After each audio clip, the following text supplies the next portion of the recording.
వారు Akshaya foods and curry USA, biryani pot and restaurant USA, Balaji group of pharmacy USA, Sangamart, one-stop store for fresh vegetables and Indian groceries USA, Curry and More, Indian Cuisine USA, Microcare Hair and Clinic, Hyderabad, Raunow Staffing and Recruiting Firm USA. నమస్తే, welcome to యోయోటీవీ debate. నేను విజిత. సర్కార్ మెడలు వంచుదామనుకున్నారు సమ్మె ద్వారా కార్మికులు. దిగేది లేదు, దిగొచ్చేది లేదని చెప్పారు సీఎం సార్. ఇద్దరిది పంథమే, కానీ న్యాయం అందేది? ఆర్టీసీ నిజంగానే కనుమరుగవుతుందా?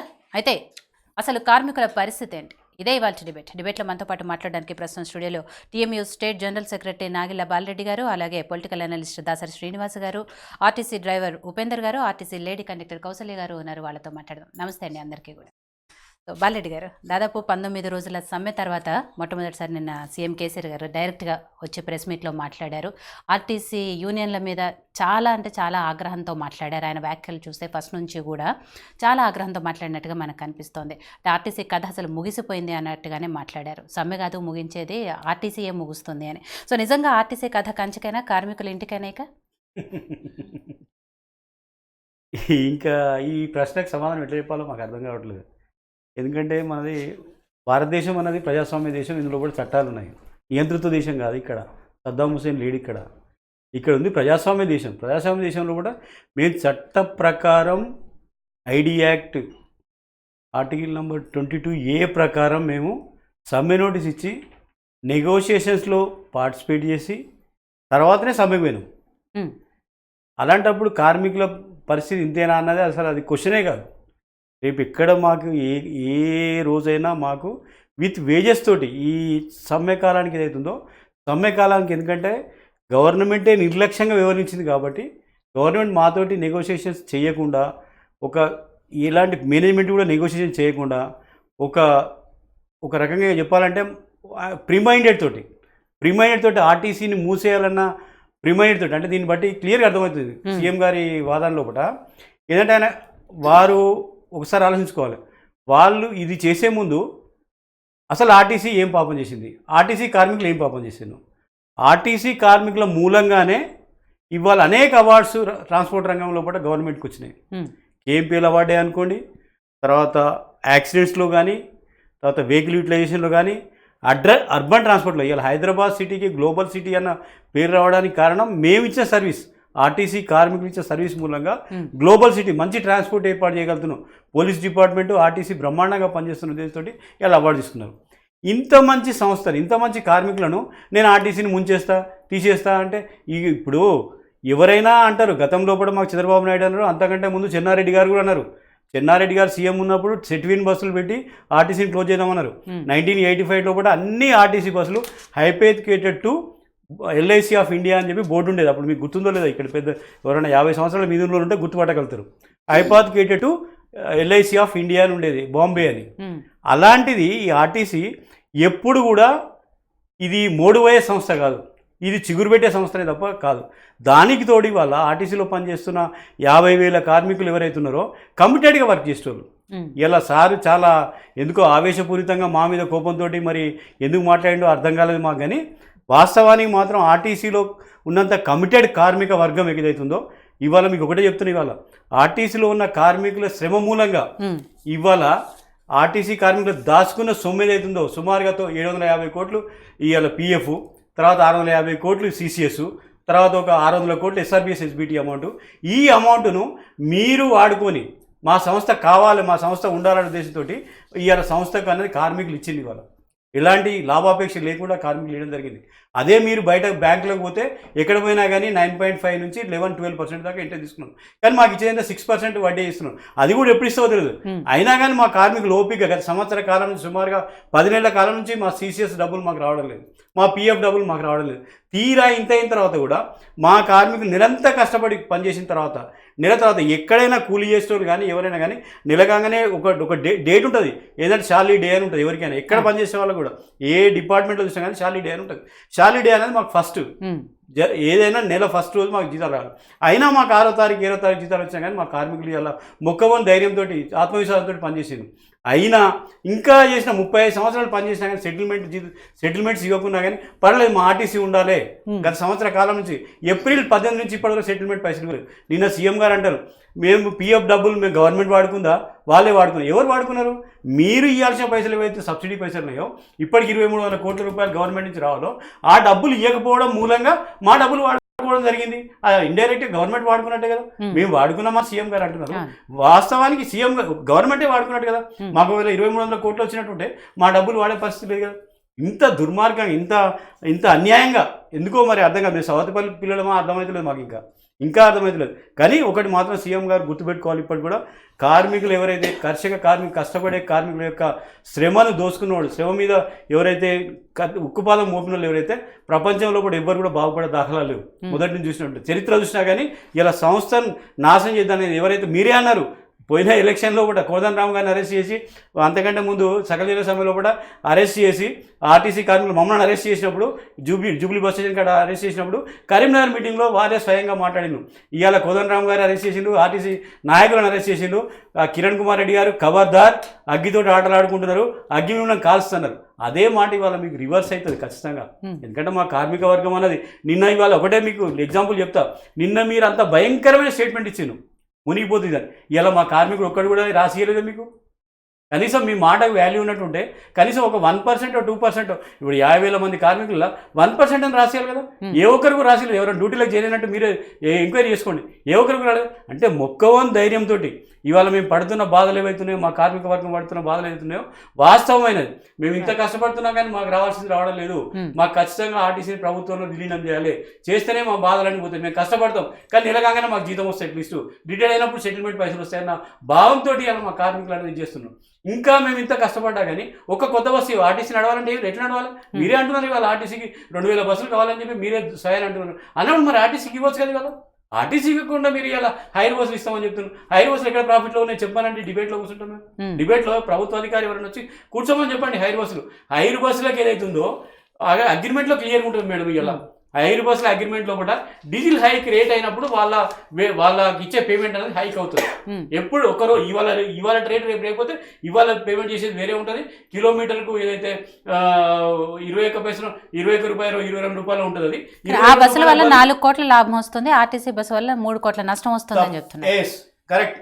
మీరు ఏదైతే డీజిల్ రేట్ ప్రకారం పెరిగినప్పుడు ఆర్టీసీ హైర్ బస్సులకు మీరు ఎక్కువ పేమెంట్ చేస్తుందో అప్పుడు మీకు ఇది అవుతుంది. మాకు కూడా అట్లా డీజిల్ రేట్ ఇవాళ 48 రూపాయలు డీజిల్ రేట్ ఉన్నప్పుడు మీరు ఇవాళ ఫేర్ హైక్ జరిగింది. ఇక 72 రూపాయలు. అదే ప్రపోర్షనేట్గా మీరు ఆర్టీసీకి కూడా ఫేర్ హైక్ చేయండి. లేకపోతే మీరు ఆ సబ్సిడీ మాకు ఫేర్ హైక్ వద్దు, మేము ఫేర్ హైక్ అడుగుతలేము. మాకు అది ఏదైతే సబ్సిడీ ఇన్పుట్ సబ్సిడీ ఏదైతే ఉందో అది మీరు గవర్నమెంట్ ద్వారా ఇవ్వండి. మాకు ఇస్తే మాకైతే ప్రాఫిట్ రావు. మీరు అన్నారు సింగరేణి కాలేజ్కు తర్వాత ఏపీ టీఎస్సీబీ వాళ్ళకు మేము బ్రహ్మాండంగా చేస్తున్నాం చెప్పి దయచేసి సీఎం గారు ఒకసారి ఆలోచించుకోవాలి. మేము కష్టపడుతున్నాం. మాకు ప్రధానంగా మాది డీజిల్ పైన ఆధారపడ్డ వ్యవహారం. ఇది డీజిల్ ఉంటేనే ఫ్యూయల్ మీద ఉంది. ఇంధన ఖర్చు అనేది విపరీతంగా పెరిగిపోయింది కదా. 1 లీటర్ మీద 25 రూపాయలు పెరిగినప్పుడు ఆర్టీసీ లాభాల్లోకి ఎట్లా వస్తాయి? వచ్చే సంవత్సరం లేదు, రాదు. ఈ 25 రూపాయలు మ్యాచింగ్ ఫండ్ కనుక మీరు ఇచ్చినట్టుంటే డెఫినెట్గా మీరు అన్నట్టు మీరు అనుకున్న స్థాయి కంటే ఇంకా హై స్థాయికి మా ఆర్టీసీ కార్మికులు పనిచేస్తారు. ఇప్పుడు చేస్తున్నారు, ఇంకా ఉత్సాహంతో పనిచేస్తారు. అట్లే మాకు సరైన కాలంలో కూడా మాకు జీతాలు వస్తాయి కూడా చాలా ఉత్సాహంగా పనిచేస్తారు. ఆర్టీసీ కూడా బ్రహ్మాండం ప్రాఫిట్లోకి వస్తుంది. మీరు అన్నట్టు 1,00,000 రూపాయలు పోయినట్టు మేము కూడా తీసుకుంటాం. కానీ మాకు అదే ప్రపోర్షన్ డీజిల్ రేటు మీద ఆధారపడి ఉండి మీరే అన్నారు స్వయాన అసెంబ్లీలో కూడా మీరేమన్నారు? ఒకటే మాట అన్నారు, అసెంబ్లీ సాక్షిగా మీరు చట్టం చేసిండు. నిన్న ఎంత శుభద్ద ఇవాళ పెద్ద ఆయనని మనం అనవద్దు కానీ పెద్ద ఆయనే ఎంత శుద్ధ అబద్ధాలు ఆడిందంటే ఇలా డిబేట్ రమ్మానండి. ఎవరినో వాళ్ళ ఎమ్మెల్యేనో లేకపోతే వాళ్ళ ఆర్థిక మంత్రినో ఎవరినో డిబేట్కి రమ్మానండి, మాట్లాడదాం. ఇవాళ సంవత్సరానికి 300 కోట్లు జిహెచ్ఎంసీ నుండి ఇచ్చిన అన్నాడు. ఆయన నమ్మే దేవుడు సాక్ష్య ప్రమాణం చేయమని చెప్పండి. మేము అందరం స్ట్రైక్ బిడ్డ తీసుకుంటాం. సంవత్సరానికి 300 కోట్లు మీరు జిహెచ్ఎంసీ నుండి ఇచ్చారా? మీరు అసెంబ్లీ సాక్షిగా అర్బన్ ట్రాన్స్పోర్ట్ లాస్లో ఉన్నది కాబట్టి ఈ 6 ఏళ్లలో ఒక్కసారి కూడా ఇవ్వలేదా మీకు? సంవత్సరం ఇచ్చారు, ఒక సంవత్సరం 200 కోట్ల రూపాయలు ఇచ్చారు. తర్వాత అసలు ఇవ్వలేదు. తర్వాత వాళ్ళే మున్సిపల్ లోపల కౌన్సిల్ లోపల తీర్మానం చేసిన జిహెచ్ఎంసీ లోపల వాళ్ళే తీర్మానం చేసి మాకే ఫండ్స్ లేవు, మేము ఆర్టీసీకి ఇవ్వలేవు అని చెప్పి తీర్మానం చేసి గత 3 సంవత్సరాల్లో మాకు ఒక్క పైసా ఇవ్వలేదు. ఎందుకు అబద్ధాలు ఆడుతున్నారు? ఒక సీఎం గారే స్వయానా సీఎం గారు పెద్ద ఆయనే, మనం అందరం చేతులైతే నమస్కారం పెట్టాల్సిన మనిషి ఇంత పచ్చి అబద్ధాలు ఇలా 4,500 కోట్లు ఇచ్చినా అని చెప్తున్నాడు. చూపిమని చెప్పండి లెక్కలు. మేము బేషరతుగా వీడియో వేసుకుంటాం. మాకు అసలు ఇది కాదు. మేము ఇప్పుడు జీతాల గురించి కూడా మాట్లాడాం. మేము అంత పచ్చబద్దలాడే ముఖ్యమంత్రి గారు మా మీద కసితోటి మేము ఎందుకో మరి మేము ఏం పాపం చేసుకున్నామో ఆయన దృష్టిలో ఎందుకు మేము దుర్మార్గమైనామో మరి ఎందుకో అర్థమైతే లేదు. వారు కూడా దయచేసి వారు నమ్మే దేవుని మీద వాళ్ళు నమ్మకం ఉంచుకొని ఆర్టీసీ కార్మికుల పట్ల ఖచ్చితంగా రాబోయే రోజుల్లో కూడా ఆయనే అన్నాడు, ఇంకో మాట అన్నాడు, మాకైతే సంతోషం అనిపిస్తుంది. ఎందుకంటే మొన్నటి దాకానేమో డిస్మిస్ అయ్యిండ్లు, సెల్ఫ్ డిస్మిస్ అయ్యిండ్లు, తీసుకునే సమస్య లేదన్నాడు. తర్వాత అయ్యగారు తగ్గిండు, ఎందుకంటే రాసియండి తీసుకుంటాం అంటే దాని అర్థమైంది రాసియండి తీసుకున్నాం అంటున్నారు. అంటే ఏదైతే మీరైతే తీసుకున్న స్టెప్ ఏదైతే ఉందో మీ స్టెప్ తప్పని మీకు ఆత్మసాక్షి చెప్తున్నది వాళ్ళు. ఆర్టీసీ కార్మికుల మీద నేను పగబట్టినా ఇది తప్పు కాబట్టి నేను ఒక స్టెప్ వెనక్కి తగ్గడం అని మేము అనం. సరే ఆయన పెద్ద ఆయన వెనక్కి తగ్గకపోని, కాకపోతే ఆయన ఆలోచన చేస్తే రాసి తెలుసుకుంటాం అంటున్నాను. రేపు పొద్దున ఇవాళ గౌరవ హైకోర్టు జడ్జి గారు అన్నారు, వారికి ఇవి సొమోటోగా తీసుకోవాలి. నేను ఈ సందర్భంగా రిక్వెస్ట్ చేసేదంటే హైకోర్టును సొమోటో తీసుకొని సీఎం గారు మాట్లాడిన సొమోటోగా తీసుకొని దీని మూలంగా మా ఆర్టీసీ కార్మికులు చాలా ఆవేదన చెంది ఇలా మేము అందరికీ ధైర్యం చెప్తున్నాం. ప్రతి డిపో తిరిగి ధైర్యాలు చెప్తున్నాం. ఎందుకంటే మీరు సీఎం గారి అట్లా తప్పుడు మాటలు విని మీరు ఆత్మహత్యలో పాల్పడద్దు, మీరు ధైర్యంగా ఉండండి, మీ వెనకాల మేము ఉన్నాం కాబట్టి మీరు భయపడద్దు అని చెప్పి నేను చెప్తున్నాం. కాబట్టి ఇలా సీఎం గారు అంతా మా మీద కసిగట్టి మాట్లాడదని చెప్పి ఈ సందర్భంగా విజ్ఞప్తి చేస్తూ మరి రాబోయే ఆయనే అన్నాడు 5-6 రోజుల్లో సెటిల్ అవుతున్నాడు. చాలా సంతోషం. 5-6 రోజుల్లో మా గతంలో ఉంది మేడం, 27 రోజులు చేసిన చరిత్ర ఉంది, 24 రోజులు చరిత్ర ఉంది. ఇప్పుడు 40 రోజులు చేయడానికి కూడా మా ఉద్యోగస్తులు ఏమి వెనుక ఉంది. అప్పుడు ఇంకా మాకు నెలకు ఖచ్చితంగా జీతాలు వచ్చేది ఫస్ట్ నాడే, ఇంకా మాకు పిఎఫ్ పైసలు వచ్చేది, సిసిఎస్ లోన్ కూడా ఎంబడే వచ్చేది. అలాంటి పరిస్థితుల్లోనే మేము 27 రోజులు సమ్మె చేసినాం, 24 రోజులు సమ్మె చేసినాం. ఇప్పుడు ఏం రానప్పుడు చేయడానికి ఇబ్బంది ఏమన్నా. ఉపేందర్ గారు, మామూలుగా ఆర్టీసీ కార్మికులు అంటే డ్రైవర్లు కానివ్వండి, కండక్టర్లు కానివ్వండి, ఏ నెలకు వచ్చే ఆ జీతం మీద ఆధారపడి బతికే వాళ్ళే ఎక్కువ శాతం మంది ఉంటారు. అలాంటిది మీరు ఆ జీతానికి కూడా అంటే రాదని తెలిసి కూడా సమ్మెలో దిగుతున్నారు అంటే మెయిన్గా మీ డిమాండ్స్ ఉన్నాయి అంటే ఎలాంటి కారణాలు ఉన్నాయి దాని వెనకాల? మాకు చాలా డిమాండ్స్ అంటే హైదరాబాద్ సిటీలో బస్సు నడిపే వాళ్ళకి ఎంత ఇబ్బంది అంటే అంత ఇబ్బంది ఉంది. తెలంగాణ వచ్చిన తర్వాత మన టీఎం ఏర్పడిన తర్వాత ముఖ్యమంత్రి గారు 44% మనకు ఫిట్మెంట్ ఇచ్చారు. అప్పుడు మన యూనియన్ నాయకులు ఏమన్నారంటే ఫిట్మెంట్ మనకి ఎక్కువ వచ్చింది కదా, మనం కూడా ఇంకా కొంచెం ఎక్కువ కిలోమీటర్స్ పెంచుకొని సంస్థను ఇంకా కాపాడుకోవాలనే ఉద్దేశంతో ఇంకా 2 గంటలు ఎక్స్ట్రా వర్క్ చేస్తున్నాం మేడం. అప్పటి నుంచి ఇప్పటికి కూడా మాకు అదే 2 గంటలు ఈ హైదరాబాద్ సిటీలో ట్రాఫిక్ హెవీ అయిపోయారు, అనేక మాట ఇబ్బందులు అవుతున్నమాట వాస్తవం. దీంతో ఇప్పుడు మనకి రావాల్సింది మనకు పే స్కేల్ కావాల్సింది 30 నెలలు కావస్తుంది. ఈ కష్టాన్ని భరించుకుంటూ కూడా మనకు కావాల్సిన జీతభత్యాలు వస్తాయంటే ముఖ్యమంత్రి గారు ఇంకా వస్తాయి చూద్దాంలే అన్న ఉద్దేశంతో దాన్ని కొనసాగించుకుని 30 నెలలు వచ్చినాం. ఈరోజు ముఖ్యమంత్రి గారు నిన్న ఒక మాట వాళ్ళు చెప్పారు ప్రెస్ మీట్లో, ఆ కార్మికులు వస్తారు, కార్మికులందరూ వాళ్ళు మంచి వాళ్ళే, వాళ్ళు రావడానికి సిద్ధంగా ఉన్నారు కానీ యూనియన్ నాయకులు వాళ్ళని ఇబ్బంది పెడుతున్నారు, వాళ్ళ భయభ్రాంతులకు గురి చేస్తున్నారు అనే మాట తీసుకొచ్చారు. కానీ ఎటువంటిది లేదు మేడం. కార్మికుల ఒత్తిడితోనే కార్మిక నాయకులు సమ్మెకు వచ్చిండ్రు. ఇప్పటి కూడా కార్మికులు స్వచ్ఛందంగా మేము చెప్తా ఉన్నాం, ఏ ఒక్క కార్మికునికి అట్లీస్ట్ ఇన్ని రోజులు మేము జీవనోపాధి కొనసాగించడం వచ్చిరాని జీతాలతో.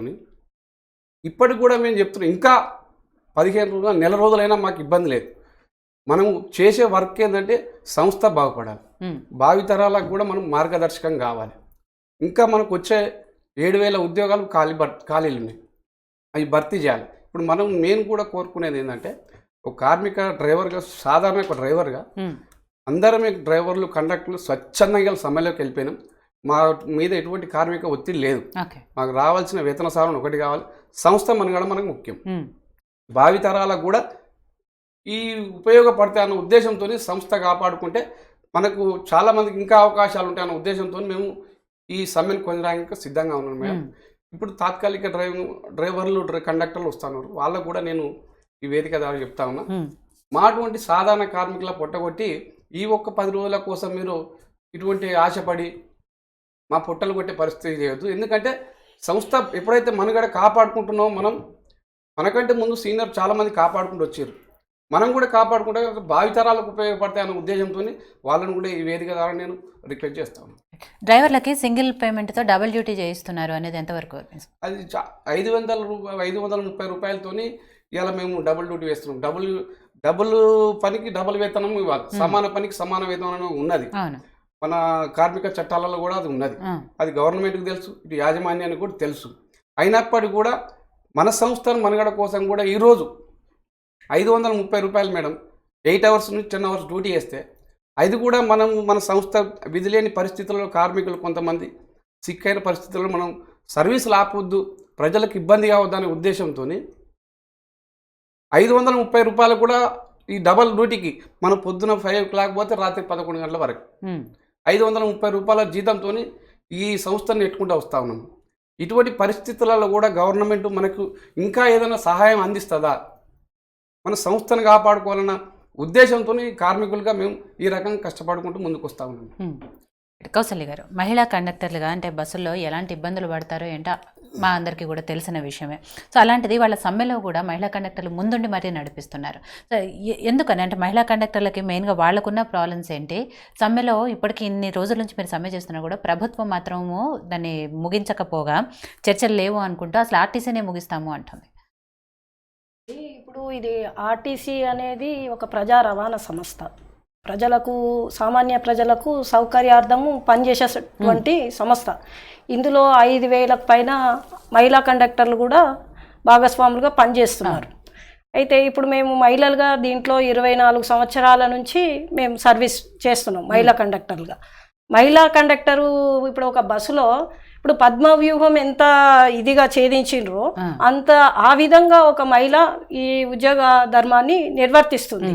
అటువంటప్పుడు మనం మరి మా కష్టాలను మరి ఆయన కనిపెడతలేరా మరి ఏంటో మాకు తెలియదు, కానీ మరి నష్టాలలో ఉంది అని చెప్పడం అనేది కరెక్ట్ కాదు.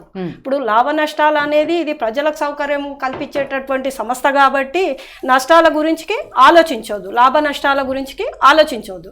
మరి ఇప్పుడు ₹1 డీజిల్ రేటు పెరిగిందనుకో, ఇప్పుడు మరి సంస్థ మీద ఒక రోజుకు ₹1 పెరిగితే 17 లక్షల భారం పడుతుంది.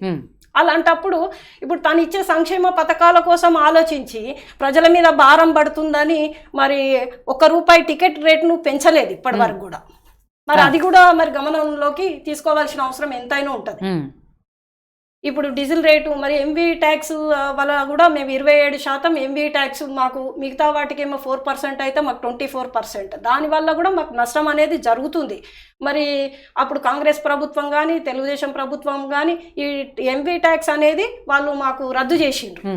మరి ఇప్పుడు మరి మీ ప్రభుత్వం మాత్రం రద్దు చేయక సంవత్సరానికి 1,000 కోట్లకు పైగా సంవత్సరానికి కరెక్ట్గా వసూలు చేయడం జరుగుతుంది.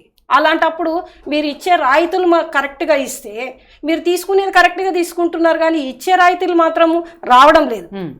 మన సంక్షేమ పథకాలలో ఇప్పుడు సబ్సిడీ పాసులని, ఫిజికల్ హ్యాండిక్యాప్ పాసులని, ఫ్రీడమ్ ఫైటర్ పాసులని, జర్నలిస్ట్ పాసులని, ఎన్నో రకరకాల పాసులు మీరు మీ ప్రభుత్వాన్ని ఇది చేసుకోవడం కోసం ఇట్లాంటి పాసులన్నీ మీరు పెట్టిండ్రు. అలాంటప్పుడు మీరు ఇవ్వవలసిన రాయితీ కూడా కరెక్ట్ టైంకి ఇస్తే మాకు ఇంత ఇబ్బందులు వచ్చేవే కావు. మా జీతాలు ఇప్పుడు 28 తారీఖు వచ్చేదండి. మేము వచ్చిన మొదట్లో మేము 2000లో రెగ్యులర్ అయినా, ఇప్పుడు నాకు 20 years సర్వీస్ ఉంది.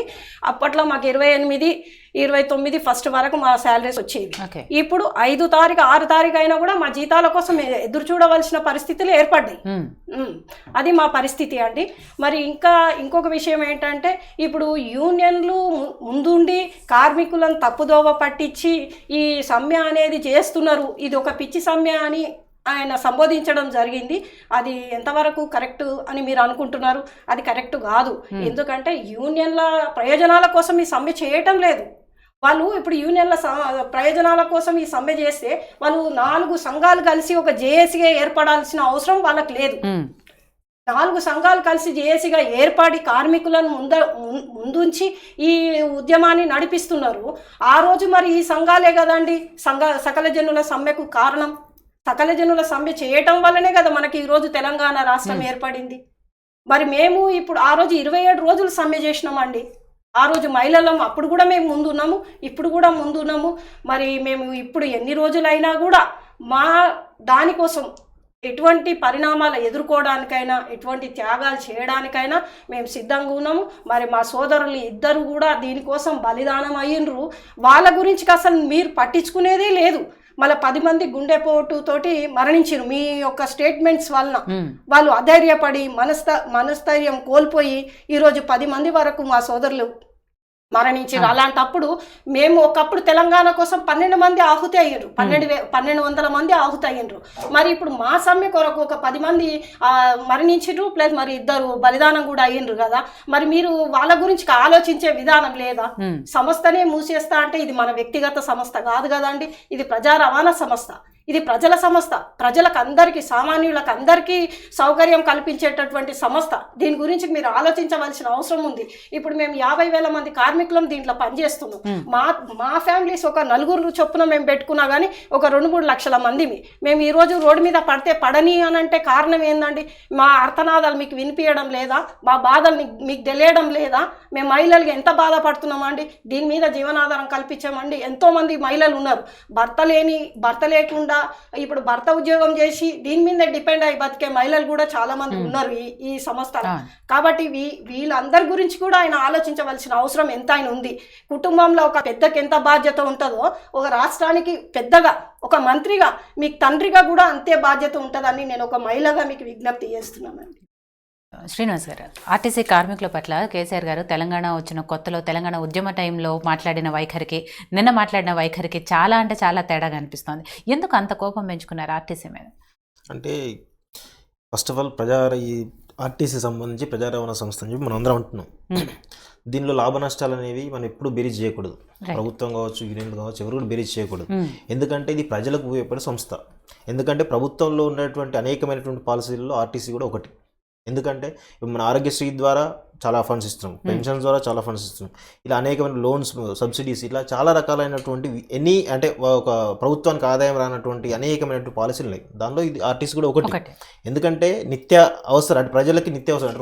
దాదాపు తెలంగాణలో దాదాపు 90 లక్షల మంది ప్రతిరోజు ప్రయాణిస్తున్నారు, వాళ్ళ గమ్యస్థానం చేరుతున్నారు ఎంతో సేఫ్గా. ఎక్కడ కూడా దాదాపు అక్కడక్కడ సంఘటన, చిన్న చిన్న సంఘటనలు తప్పితే పెద్ద సంఘటనలు ఈ 15-20 రోజుల లోపల ఎన్ని సంఘటనలు జరిగినాయి, ఎన్ని యాక్సిడెంట్లు జరిగినాయి. డ్రైవర్లు అసలు వాళ్ళు కనీసం డ్రైవింగ్ రాని వాళ్ళకి ఇచ్చేసి ఎన్ని యాక్సిడెంట్లు జరిగినాయి, ఎంతమంది చనిపోయారు. అంటే కేసీఆర్ గారు ఎంత నిరంకుశంగా, ఎంత నియంతగా పాలిస్తున్నాడు అనేదానికి ఈ ఆర్టీసీ ఒక ఉదాహరణ. నిన్న ప్రెస్ మీట్లో చెప్తూ, అంటే ఉద్యమం సమయంలో, సమ్మె కాలంలో ముందు ఒక 2 రోజుల ముందు మనం సకల జన సమ్మె చేయాలంటే ఆర్టీసీ కార్మికులు అందరూ కూడా వచ్చి మొత్తం వాళ్ళు ఎట్లాంటి ఇన్ఫర్మేషన్ లేకున్నా కానీ సమ్మెలో పాల్గొన్నారు. 45 రోజులు పాల్గొన్నారు. ఇప్పటికీ వాళ్ళ జీతాలు కూడా రాలేదు ఇంతవరకు.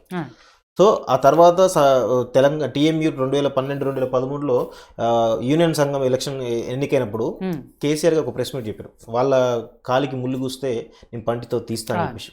అంటే అంత లెవెల్లో పోయినటువంటి, మళ్ళీ ట్యాక్స్ రూపంలో, అంటే ఆర్టీసీని బాగు చేయాలని నా వల్లనే సాధ్యమవుతుంది, ఆర్టీసీ నేనే బాగుపరుస్తానని చెప్పేసి పెద్ద పెద్ద ప్రగల్భాలు పలికిండు. ట్యాక్స్ల ద్వారా పన్ను తగ్గిస్తే కనుక మనం ఈ ఆర్టీసీని బాగు చేయొచ్చు అని చెప్పేసి అప్పుడు చాలా రకాలైనటువంటి హామీలు ఇచ్చిండు. ఆ తర్వాత ప్రభుత్వం ఏర్పడిన తర్వాత ఆయన తీరు మారింది. వాస్తవంగా అక్కడ చంద్రబాబు నాయుడు ఏం చేసిండంటే 43% ఫిట్మెంట్ ఇచ్చిండు. ఇచ్చిన తర్వాత నేను ఎందుకు ఇవ్వద్దు, నేను 1% ఎక్కువ, వాళ్ళకంటే ఒకటి ఎక్కువ అని చెప్పేసి 44 ఇచ్చిండు. సో దీంతో ఆర్టీసీ వాళ్ళందరికీ పాపం, ఆర్టీసీ వాళ్ళు చాలా తెలంగాణలో చాలా మంది కూడా సంతోషపడ్డారు. అంటే వాళ్ళే కాదు, ఎందుకంటే తెలంగాణ వస్తే పాపం మనలో కూడా జీతాలు పెరుగుతున్నాయి అనేది చాలా. 44 ఇచ్చిన తర్వాత కూడా జీతాలు ఎలా ఉన్నాయని చెప్పి మనం చూస్తున్నాం. అంటే డ్రైవర్లకు కావచ్చు, కండక్టర్లకు కావచ్చు దాదాపు 30,000-40,000 కంటే ఎక్కువ జీతాలు కూడా లేవు. ఒక డిపో మేనేజర్ స్థాయి వదిలేస్తే తప్ప. కేసీఆర్ ఏమంటుండ్రు, మొత్తం 50,000 తక్కువ ఉన్నాయండి అని మాట్లాడుతున్నారు. అది తప్పు. ఎందుకంటే డిపో మేనేజర్ స్థాయి వేరు, వాళ్ళ క్యాడర్ వేరు. అసలు ఆర్టీసీ అంటే డ్రైవర్లు, కండక్టర్స్, మెకానిక్స్ వీళ్ళే మెయిన్ వస్తారు. ఎందుకంటే వీళ్ళ జీతాలు ఎట్లున్నాయి, 10 సంవత్సరాల ఎక్స్పీరియన్స్ ఉన్న వాళ్ళకి 20-25 వేలు దాటట్లేదు, 20 సంవత్సరాలు ఉన్న వాళ్ళకి 30-35 వేలు దాటట్లేదు. దీని ద్వారా ఒక కుటుంబం గడుస్తుందా, అది మనం ఆలోచించాలి. నిన్న ప్రెస్ మీట్లో ఎంత అబద్ధాలు మాట్లాడుతున్నాడంటే కేసీఆర్ 44% ఇంక్రిమెంట్ ఇచ్చాడని చెప్పేసాడు, 14% అయ్యారని చెప్పేసాడు, మొత్తంగా 67% ఇచ్చాడని చెప్పేసి ఆయన చెప్పుకున్నాడు. కానీ అది మొత్తం ఆయన చెప్పిన మాటల ప్రకారం చూస్తే 58% మాత్రమే ఉన్నది. సో ఇది ఆయన మాట్లాడుతున్నటువంటి అబద్ధం. ఇంకోటి 5,000 కోట్ల నష్టంతో ఆర్టీసీ ఉందని చెప్పేసి అన్నాడు. ఇది ఎంత అబద్ధం అంటే 5,000 కోట్ల నష్టంలో ఆర్టీసీ లేదు. మనం కరెక్ట్గా తీసుకుంటే బాలరెడ్డి అని చెప్తాడు ఆ ఆర్టీసీ ఎంత నష్టాలు ఉంది, దానికి సంబంధించిన నష్టాలు నివారణ ఎట్లా చేసుకొని. వీళ్ళు ఆల్రెడీ మనకి గత 15 రోజులు ఈ చర్చలను జరుగుతున్నాయి. కానీ ఆయన ఒక సీఎం స్థాయిలో ఉన్నటువంటి వ్యక్తి ఎంత పచ్చి అబద్ధాలు మాట్లాడుతున్నాడంటే చాలా దారుణమైన అబద్ధాలు మాట్లాడుతున్నాడు. ఇప్పుడు ప్రైవేట్ ట్రావెల్స్ లాభాల్లో ఉన్నాయి అంటున్నారు. ప్రైవేట్ ట్రావెల్స్ అనేవి వాళ్ళు బుకింగ్స్ చేసుకుని ఉంటారు కాబట్టి వాళ్ళకి సపరేట్ రూట్స్ ఉంటాయి. ఆ రూట్లలో వాళ్ళకు బుకింగ్స్ నిండితేనే బస్సు నడుపుతారు, దాని ద్వారా అదే వస్తుంది. అదే ఈ ఆర్టీసీకి సంబంధించిన ఏవైతే బస్సులు ఉన్నాయో ఖచ్చితంగా టైం టు టైం నడవాల్సిందే. అందులో ఒకరున్నా ఇద్దరున్నా అసలు ఎవరు లేకున్నా వాళ్ళిద్దరు పోవాల్సిందే. ఇది ఎందుకంటే ప్రజలకు సంబంధించిన రవాణా వ్యవస్థ కాబట్టి వాళ్ళకి ఒక స్టేజ్ లో ఒక దగ్గర వాళ్ళు వెయిట్ చేస్తారు, మనకు ఒక స్టేజ్ లేకుండా ఇంకో స్టేజ్ దగ్గర వెయిట్ చేస్తారు కాబట్టి వాళ్ళకు ఇబ్బంది కలగకూడదు ఉద్దేశంతో ఈ రవాణా వ్యవస్థ ఇప్పుడుగా దాదాపు నిజాం కాలం నుంచి ఉంది. సో ఇట్లా అనేకమైనటువంటి అబద్ధాలు. నిన్న ఇంతకుముందు బాలరెడ్డి అని చెప్పినట్టు కూడా 4250 కోట్లు రిలీజ్ చేసిన అని చెప్పేసి అన్నాడు. రిలీజ్ చేయలేదు, ఇది బడ్జెట్ లో అలొకేట్ చేసింది తప్ప ఫండ్స్ అని ఇవ్వలేదు. సో జిహెచ్ఎంసీలో కూడా 330 కోట్లు అంటే మొత్తంగా 4580 కోట్లు ఇచ్చిన చెప్తారు. జిహెచ్ఎంసీ 330 కోట్లు ఇచ్చారని చెప్పేసి చెప్తున్నారు. కానీ జిహెచ్ఎంసీ స్టాండింగ్ కమిటీలో కూడా నిర్ణయం తీసుకున్నారు. వాళ్ళు జిహెచ్ఎంసీ ఇవ్వాల్సింది 1400 కోట్లు ఎక్కువగా ఇవ్వాలి, అది కూడా ఇవ్వట్లేదు. అంటే ఎంత దారుణమైనటువంటి కేసీఆర్ ఒక సీఎం స్థాయిలో ఉన్నటువంటి వ్యక్తి అంత. ఇప్పుడు ఈ సంవత్సరం 500 కోట్లు మేము 6 నెలలు మొన్న బడ్జెట్ అయిపోయింది, 6 నెలలు కాకముందే 500 కోట్లు మేము బడ్జెట్లో పెట్టి 420 కోట్లు రిలీజ్ చేసి ఎక్కడ కూడా తప్పు, ఇవన్నీ తప్పులు. ఇంకోటి ఆర్టీసీ నాకు 3-4 బస్ స్టాండ్లు అమ్మియాలా, నేను ఇది వాళ్ళ శాలరీస్ ఇవ్వాలని 3-4 బస్ స్టాండ్లు అమ్మాలని చెప్పేసి ఒక సీఎం స్థాయిలో ఉన్న వ్యక్తి ఇచ్చేటువంటి స్టేట్మెంట్ అది. ఒక సీఎం స్థాయిలో ఉన్న వ్యక్తి కార్మికులను, సరే నీ దగ్గర ప్రభుత్వం దగ్గర అంత ఫండ్స్ లేకపోవచ్చు, అంత ఆదాయం లేకపోవచ్చు, లేనప్పుడు నువ్వు కన్విన్స్ చేసుకోవాలి. కన్విన్స్ అవుతారు కార్మికులు. ఎందుకు కన్విన్స్ కారు? అరే బాబు నాకు కొంచెం టైం నేను చేస్తే మీరు ఈ డిమాండ్లలో ఇవి మాత్రం ఇప్పుడు తీసుకోండి, మీకు 44% ఇచ్చిన, మీరు అడిగిన కంటే ఎక్కువ ఇచ్చినా కదా, చూద్దాం 1-2 years ఇంకా 5 years ఉంటాయి కదా, ఇంకో చూస్తాను చెప్పేసి కొంత కన్విన్స్ చేయగలగాలి. అంటే ఎంత ఘోరమైనటువంటి అబద్ధాలు ఆడుతున్నట్టు కేసీఆర్. ఇంకొక విషయం అండి, వీళ్ళ ప్రధానమైన డిమాండ్ ప్రభుత్వంలో విలీనం చేయాలని ఒక ప్రధానమైన డిమాండ్. దీని వెనకాల వీళ్ళ స్వార్థం లేదు, సంస్థ యొక్క ప్రయోజనాలను దృష్టిలో పెట్టుకుని వీళ్ళు ఆ స్టేట్మెంట్ ఇచ్చారు. ఎక్కడ కూడా మనకు అసలు ఎవరికి కూడా ఈ విషయం తెలుస్తలేదు. ప్రభుత్వంలో విలీనం చేయడం వల్ల యూనియన్లు తమ యొక్క హక్కులను కోల్పోతాయి. ఇండస్ట్రియల్ డిస్ప్యూట్ యాక్ట్ కింద వీళ్ళు ఎప్పుడైతే ప్రభుత్వంలో విలీనం అవుతారో అప్పుడు ఈ యూనియన్లకు బలం తగ్గుతుంది. వీళ్ళకు అన్ని రకాల రైట్స్ ఉండవు. కార్పొరేషన్ ఉన్నప్పుడు మాత్రమే ఆ రైట్స్ ఉంటాయి. ఇది గమనించాలి. ఇంతకుముందు నిన్న కేసీఆర్ ఏమన్నాడు, యూనియన్ గిన్నెలు లేవు జాంతనే అన్నాడు. అవును, నువ్వు ప్రభుత్వాలు కలిపితే నీకు యూనియన్లో బలం తగ్గుతాయి కదా, ఎందుకు కేసీఆర్ ఆ విధంగా ఆలోచించలేకపోతున్నాడు? ప్లస్ వీళ్ళు త్యాగం చేస్తున్నట్టు, యూనియన్ నాయకులు ఆ విధంగా ప్రధానమైన డిమాండ్ పెట్టినప్పుడు వీళ్ళు త్యాగం చేస్తున్నట్టే. ఒక విషయం మనం గుర్తుపెట్టుకోవాలి. ఇంకొక విషయం ఏంటంటే 13,000 ఎకరాల భూమి ఆర్టీసీకి ఉన్నది. 13,000 ఎకరాలు భూమి ఆర్టీసీ సొంతంగా ఉన్నది. ఈ 13,000 ఎకరాల భూములను ఈరోజు ప్రైవేట్ అప్పగించడానికి జరుగుతున్న కుట్రలో భాగమే ఈరోజు కేసీఆర్ ఈ యొక్క ప్రైవేటీకరణ, ఆర్టీసీ ప్రైవేటీకరణ, దీని వెనుకాల పెద్ద కుట్ర. ఎందుకంటే లాస్ట్ ఇయర్, గత సంవత్సరంలో వరంగల్లో ఒక షెడ్, టీఆర్ఎస్ సంబంధించినటువంటి షెడ్ 4 ఎకరాల భూమిని అపనంగా టీఆర్ఎస్ ఎంపీకి ఇచ్చేసారు. ఫస్ట్ ఆల్రెడీ ఆర్టికల్ కూడా చూసినాం. అదేవిధంగా జైత్యాల వాళ్ళ బంధువుకి ఇచ్చారు. ఇలా ఇప్పుడు ప్రైవేట్లకు సంబంధించిన అద్దె బస్సులు, మెజారిటీ ఆఫ్ అద్దె బస్సులు మొత్తం కేసీఆర్ బంధువులకు సంబంధించిన వాళ్ళు ఉన్నాయి. అదేవిధంగా బంకులు, పెట్రోల్ పంపులు, ఆర్టీసీ సంబంధించిన పెట్రోల్ పంపు మొత్తం కూడా కేసీఆర్ బంధువులే. సెక్యూరిటీస్ ఏజెన్సీస్, ఇలా ప్రతి దాంట్లో కూడా ఆయనకు సంబంధించిన వాళ్ళని పెట్టుకుంటూ ఆయన బంధువులకు వాళ్ళకు లబ్ధి చేకూరే విధంగా చేస్తున్నారు తప్ప దీని వెనకాల అతిపెద్ద కుట్ర దాగున్నది. ఈరోజు ఆర్టీసీని ప్రైవేట్ పరం చేస్తే ఈరోజు ఎంజీబీఎస్ను వేలం వేయచ్చు, తన అనుచరులకు, తన బంధువులకు ఎవరికొకరు వేలం వేసి దానిలో వాటా దక్కించుకోవచ్చు. జేబీఎస్ను వేలం వేస్తే అది 100 కోట్ల ఆస్తులు, అవి ఒక్కొక్కటి 100,000 కోట్ల ఆస్తులు. అక్కడ వాటిని ప్రైవేట్ వ్యక్తులకు, అంటే వీళ్ళకి సంబంధించినటువంటి వ్యక్తులకు ఇచ్చి పెద్ద ఎత్తున లాభపడాలి. దీర్ఘకాలికంగా నేను సీఎం ఉన్నా లేకపోయినా ఈ యొక్క భూముల ద్వారా నాకు రెగ్యులర్ ఇన్కమ్, నాకు కోటాను కోట్లు రావాలనే ఒక దురాలోచనమైనటువంటి ఒక ఆలోచన కేసీఆర్లో ఉన్నది. ఈ విషయాన్ని మనం గమనించాలి. ఈ విషయాన్ని మనం ఎప్పుడైతే గమనించకపోతామో వాళ్ళు ప్రభుత్వంలో ఈరోజు వీళ్ళని చేస్తున్నాము అంటేనే వీళ్ళు త్యాగం చేస్తున్నట్టు. వీళ్ళందరూ కూడా ఆర్టిస్టులు, వాళ్ళ స్వార్థం లేదు ఇక్కడ. వాళ్ళకు సెక్యూరిటీ రావచ్చు, అంటే జాబ్ సెక్యూరిటీ రావచ్చు, కానీ వాళ్ళు ఏదైనా ప్రధానమైన డిమాండ్లు నెరవేర్చుకోవాలంటే మాత్రం వీళ్ళకి హక్కులు తక్కువ ఉంటాయి. యూనియన్లకు కావచ్చు, వీళ్ళకి కూడా తక్కువనే ఉంటాయి, కార్మికులకు కూడా. సో ఈ విధమైనటువంటి పెద్ద కుట్ర దీని వెనుక దాగున్నది. దీన్ని మనందరం కూడా గమనించాలి. ఇంకా అనేకమైనటువంటి చాలా మంది కూడా ఈ సరే ఇప్పుడు సబ్సిడీల రూపంలో రావాల్సినటువంటి అమౌంట్ బకాయిలు రావాలి, మిగతా ట్యాక్సుల ద్వారా రావాల్సినటువంటి బకాయిలు రావాలి, వాటి ద్వారానే సంస్థ బాగుపడుతున్నది వాస్తవం. ఇంకొక విషయం, రైట్, ఒక్క నిమిషం అండి. ఆర్టీసీ ఉద్యోగి రవి గారు లైన్లో ఉన్నారు, మనతో మాట్లాడడానికి. తనతో మాట్లాడదాం ఒకసారి. హలో, మేడం నమస్తే అండి. నమస్తే రవి గారు, ఎక్కడి నుంచి కాల్ చేస్తున్నారండి? హైదరాబాద్ నుంచి అండి. చెప్పండి రవి గారు. మేడం ఇప్పుడు నిన్న కేసీఆర్ గారు అనేక మాటలు మాట్లాడారు. అందులో సగం మాటలు అధికారులు ఇచ్చిన రిపోర్ట్లు అనే ఉన్నాయి. మొదటి నుంచి కూడా ఆయన మాటలన్నింటినీ కూడా ఇప్పుడు సమ్మెకు సంబంధించి ఏదో ఎన్నికలు ఉన్నాయని చెప్పేసి, ఎన్నికలు ఉన్నాయి కాబట్టి కార్మిక సంఘాలు సమ్మె చేస్తున్నాయి అని అంటున్నారు. ఎన్నికల కోసం కార్మిక సంఘాలు చేస్తే ఆర్టీసీలో ఉన్న 3 ప్రధాన సంఘాలు, ఎస్డబ్ల్యూఎఫ్ కావచ్చు, ఎంప్లాయీస్ యూనియన్ కావచ్చు, తెలంగాణ మజ్దూర్ యూనియన్ కావచ్చు, ఈ 3 ప్రధాన కార్మిక సంఘాలు. ఈ 3 ప్రధాన కార్మిక సంఘాలు కలిపి జేఏసీగా ఏర్పడాయి. ఈ మూడే కదండి రేపు ఎన్నికలలో పోటీ చేయాల్సినవి. గెలుపోవటంలో వాళ్ళు అధికారంలోకి వచ్చేటోళ్ళు, ప్రతిపక్షంలో ఉండేటోళ్ళు వాళ్ళే. మరి వాళ్ళు అందరు కలిపి ఒక సంఘం, ఒక జేఏసీ ఏర్పడి పోరాటం చేస్తున్నప్పుడు దీన్ని ఎన్నికల పోరాటం అని ఆయన అంటారు. ఇంకొక ఆర్టీసీకి 5,000 కోట్ల అప్పులు ఉన్నాయంటాడు. 5,000 కోట్ల అప్పులు, తర్వాత ఆల్రెడీ నష్టాలు వస్తున్నాయి, రోజుకు ₹1,00,00,000 నష్టం వస్తుంది. ఈ టైంలో సమ్మె అంటారు.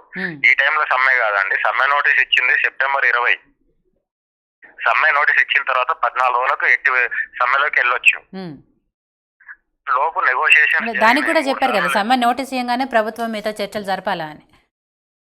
అంటే ప్రభుత్వం చర్చలు జరపాలా అంటే 4 సంవత్సరాలైంది కేసీఆర్ గారు తను మొదటి దఫ అధికారంలోకి రాగానే వైస్రాయ్ హోటల్లో, అంటే ఇప్పుడున్న మారియట్ హోటల్లో ఒక రోజు మేధో మదనం అని పెట్టిండు. ఆర్టీసీ అధికారులు, డిఎంలు, ఆర్టీసీలో ఉన్న డిఎం స్థాయి అధికారి నుంచి మొదలు పెట్టుకుంటే మీ ఎండి దాకా ఉన్న అధికారులు అందరితో కలిపి కార్మిక సంఘాలను కూడా పిలిచి ఒక మీటింగ్ పెట్టారు. మేధో మదనం ఫుల్ డే మీటింగ్ పెట్టి, ఇప్పటి వరకు ఆర్టీసీ ఏదో అయింది పోయింది, నేను రవాణా శాఖ మంత్రిగా పనిచేసిన, నాకు ఆర్టీసీ గురించి అన్ని తెలుసు, మీరు ఆర్టీసీని లాభాల్లోకి తీసుకురండి, మేము మంచిగా చేసుకుందాం, అదేంది ఏంది పిఆర్సీ గురించి ఇట్లా జరగవద్దు, ఇదేందా ఇది ఇంత పెంట నెత్తి మీద పెట్టుకున్నారు, అది ఇది అని చెప్పేసి ఆ రోజు మాట్లాడారు.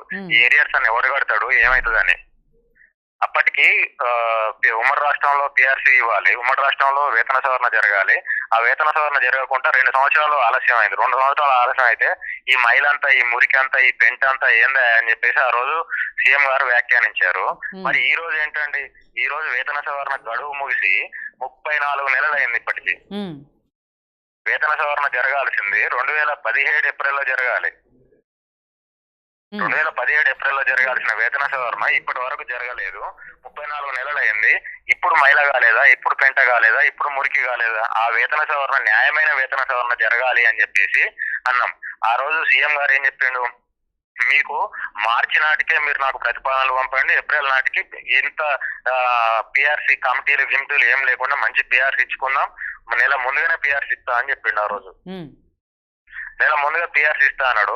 34 నెలలు గడిచింది, ఇప్పటి వరకు పిఆర్సీ లేదు. ఇప్పటి వరకు సెప్టెంబర్ నెలలో పనిచేసిన పనికి జీతాలు లేవు. ఆ జీతాలు ఇవ్వమనంటే ఆర్టీసీ దగ్గర 7 కోట్లు ఉన్నాయంటారు. ఆర్టీసీ దగ్గర 7 కోట్లు ఉంటే మేడం ఇప్పుడు బస్సులన్నీ నడుస్తున్నాయని చెప్తున్నారు మేడం, 50% నడుపుతున్నాం, 60% నడుపుతున్నాం, సమ్మె లేదు, సమ్మె ప్రస్తావన లేదు, సమ్మె ఊసే లేదు అని చెప్పేసి చెప్తున్నారు. 60% బస్సులు నడిచినప్పుడు, మేము బస్సులు నడిపినప్పుడు, మేము టికెట్లు ఇచ్చినప్పుడు, మేము బస్సులు నడిపినప్పుడు రోజుకు 11 కోట్ల నుంచి 14 కోట్ల మధ్యలో ఆదాయం వచ్చింది సగటున.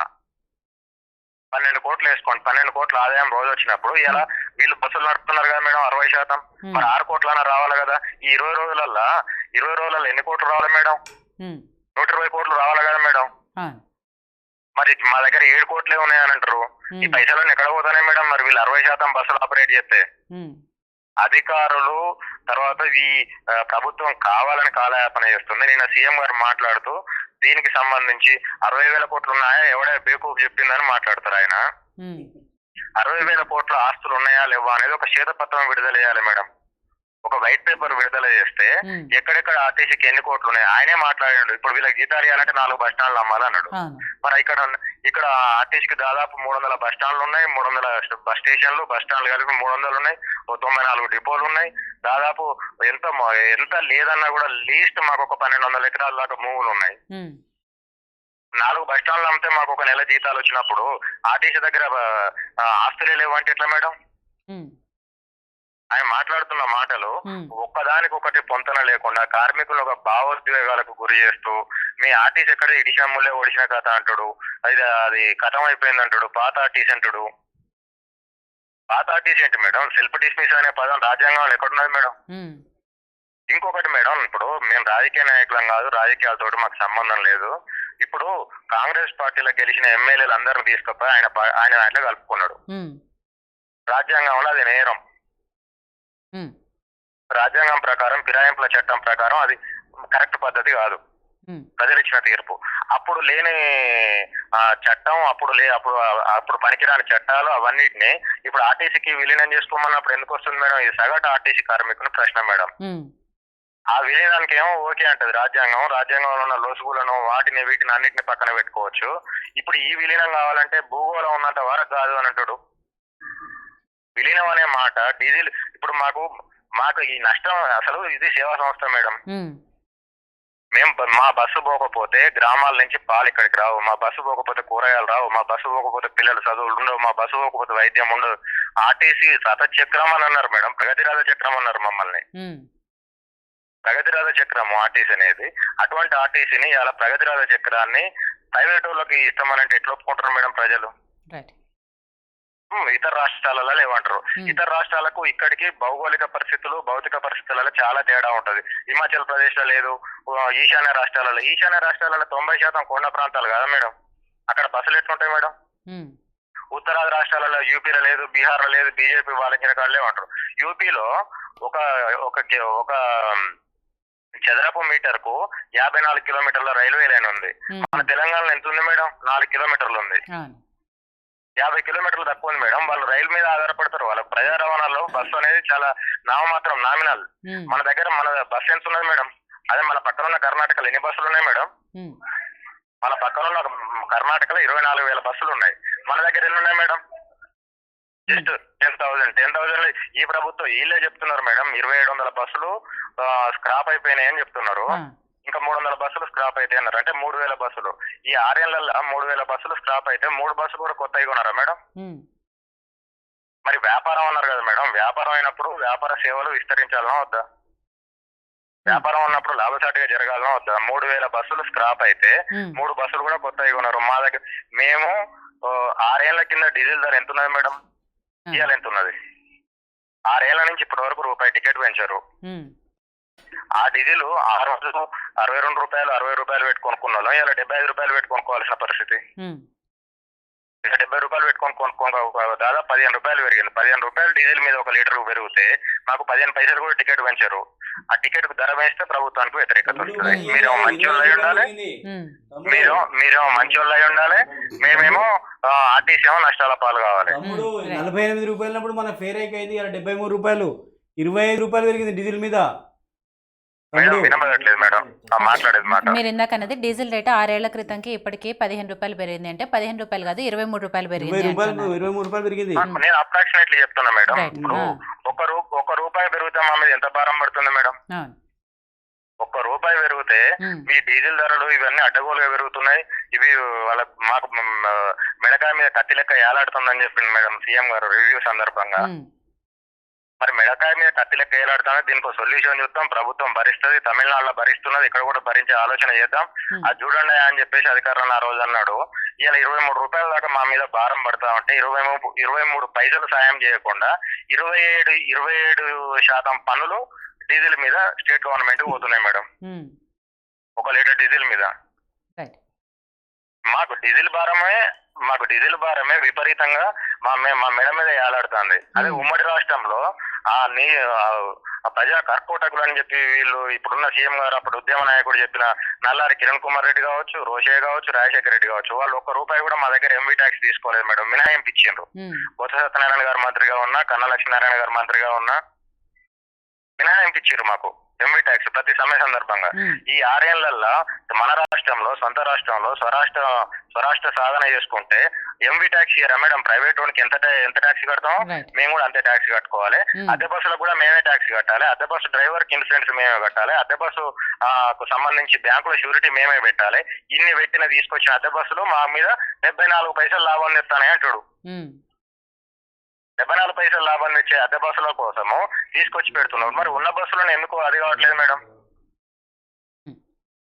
ఒక భావోద్వేగాలతో ఆర్టీసీ కార్మికులను ఇలా ఆత్మహత్యల వైపు పురిగొల్పే విధంగా, ఆర్టీసీ కార్మికులను ఒక నైరాశ్యంలోకి నెట్టే విధంగా ఇలా మాటలు ఉన్నాయి తప్ప ఒక ఆర్టీసీని ఆదుకునే విధంగానైతే ఎట్టి పరిస్థితులలో ఒక మాట లేదు. దీనికి ఒక సొల్యూషన్ మీడియా ద్వారా కావచ్చు, మిగిలిన రాజకీయ వైపు నుంచి కావచ్చు కావాలి మేడం. రైట్, ఓకే, డెఫినెట్గా అండి. థ్యాంక్ యూ రవి గారు, నిజంగా ఆర్టీసీకి సంబంధించిన చాలా విషయాలు చెప్పారు. థ్యాంక్ యూ సో మచ్ అండి.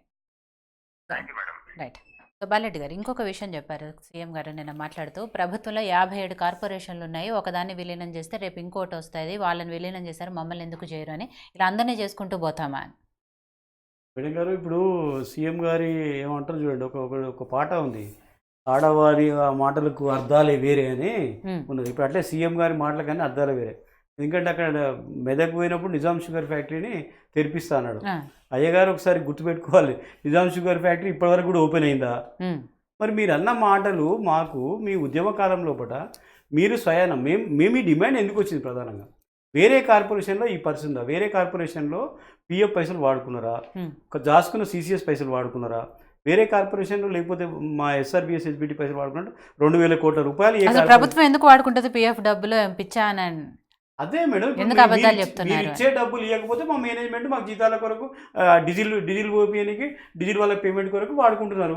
మీరు ఇచ్చే డబ్బులు ఇచ్చిన తర్వాత మా డబ్బులు ఎందుకు వాడుకుంటారు? వాడుకోరు. అలాంటి పరిస్థితులు ఇప్పుడు వేరే కార్పొరేషన్ ఈ పరిస్థితి లేదు. ఇలా మీరు నష్టాలు ఒడిసిన కథే అని చెప్తున్నారు. దయచేసి నేను పదే చెప్తున్నాను మీకు. ఇప్పుడు రాష్ట్ర ప్రభుత్వం కూడా 3 లక్షల కోట్ల అప్పుల్లో ఉంది. మరి మీరు కూడా హుసేన్ సాగర్ అమ్ముతారా లేకపోతే హైదరాబాద్ నగరాన్ని అమ్ముతారా? మాకు 2 డిపోలు అమ్ముతా అంటుంది కదా, మీరు కూడా మరి హుసేన్ సాగర్ను హైదరాబాద్ నగరాన్ని అమ్ముకొని రాష్ట్ర ప్రభుత్వ ఉద్యోగులకు జీతాలు ఇవ్వండి. మీ ప్రభుత్వమే కదా.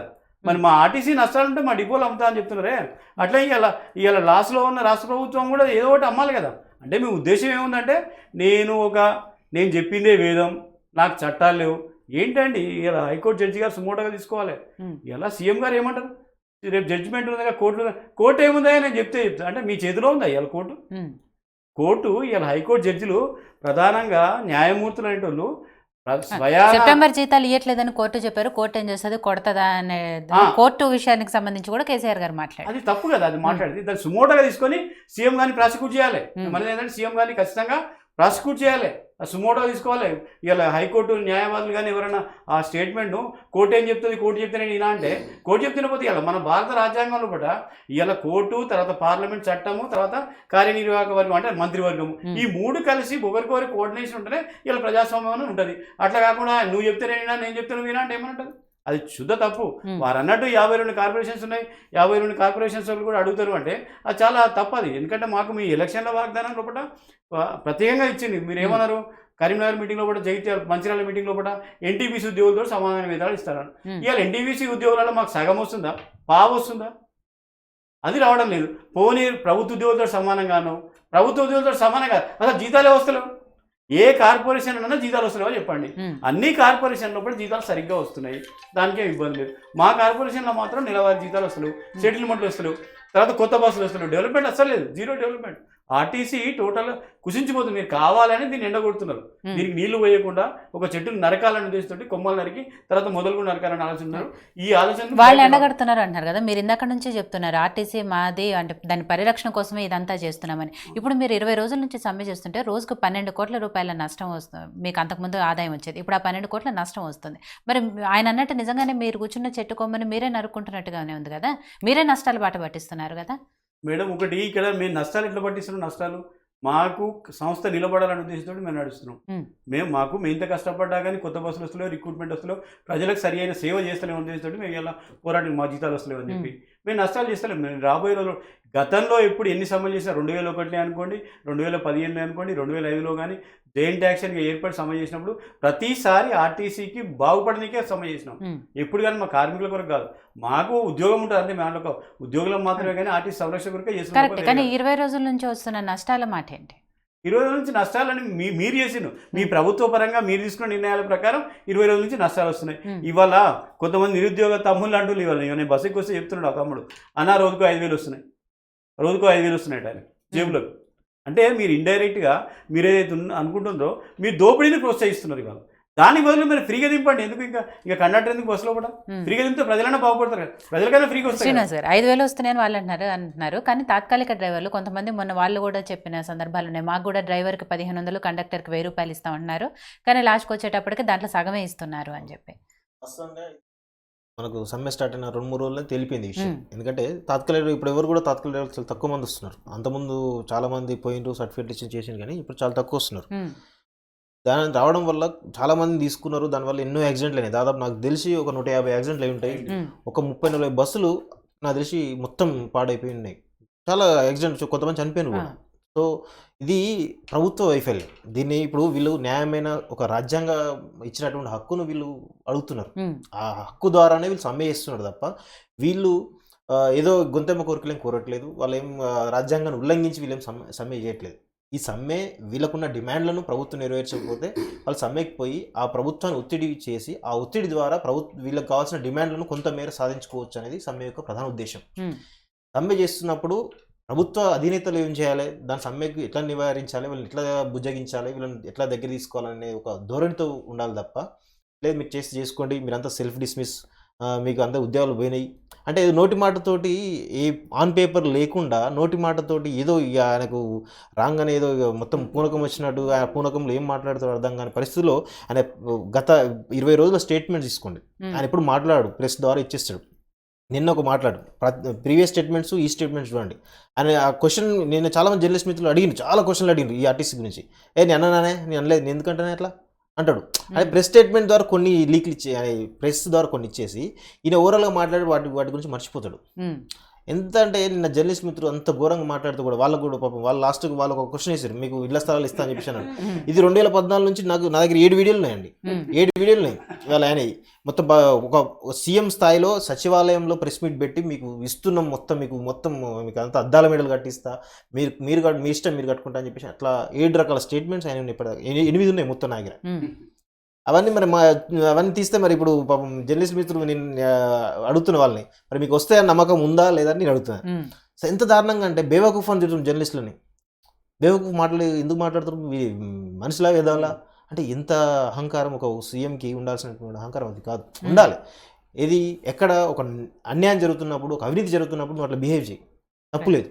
కానీ ఎప్పుడైతే ఇది చాలా సెన్సిటివ్ ఇష్యూ, ఇప్పుడు 57 కార్పొరేషన్ ఇది ఒక కార్పొరేషన్, ఇది చేస్తే మిగతా 57 కార్పొరేషన్ వస్తాయి అంటున్నారు. ఎట్లా వస్తాయి? ఈరోజు తెలంగాణలో 3 ముఖ్యమైనటువంటి కార్పొరేషన్లు ఉన్నాయి. ఒకటి సింగరేణి, ఒకటి ఆర్టీసీ, ఒకటి విద్యుత్ సంబంధించినటువంటి. సింగరేణిలో ఉన్నటువంటి వాళ్ళకి ఈ 3 సంస్థలలో ఉన్నటువంటి ఉద్యోగులు చాలా రకాలైనటువంటి వాళ్ళు చేసే కష్టం చాలా పెద్దది, వాస్తవంగా చెప్పుకోవాలి. ప్రజలకు అవసరం. సింగరేణి వాళ్ళు చాలా కష్టపడతారు, విద్యుత్ వాళ్ళు చాలా కష్టపడతారు. వాళ్ళ జీతాలతోటి ఈ ఆర్టీసీ వాళ్ళ జీతాలు కంపేర్ చేయండి. సింగరేణి వాళ్ళకి 50,000 తక్కువ ఎవరికి ఉండవండి సాలరీస్.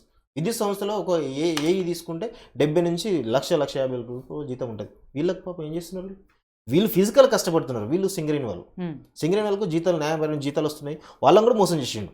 వారసత్వ ఉద్యోగాలు ఇస్తా అని చెప్పేసి వాళ్ళని కూడా మోసం చేసిండు. వాళ్ళు ఆయన చెప్పినటువంటి ఆ నిర్ణయం వల్ల దాదాపు ఎంతోమంది యువకులు పెళ్లి చేసుకున్నారు, ఎంతోమంది యువకులు చచ్చిపోయారు కూడా.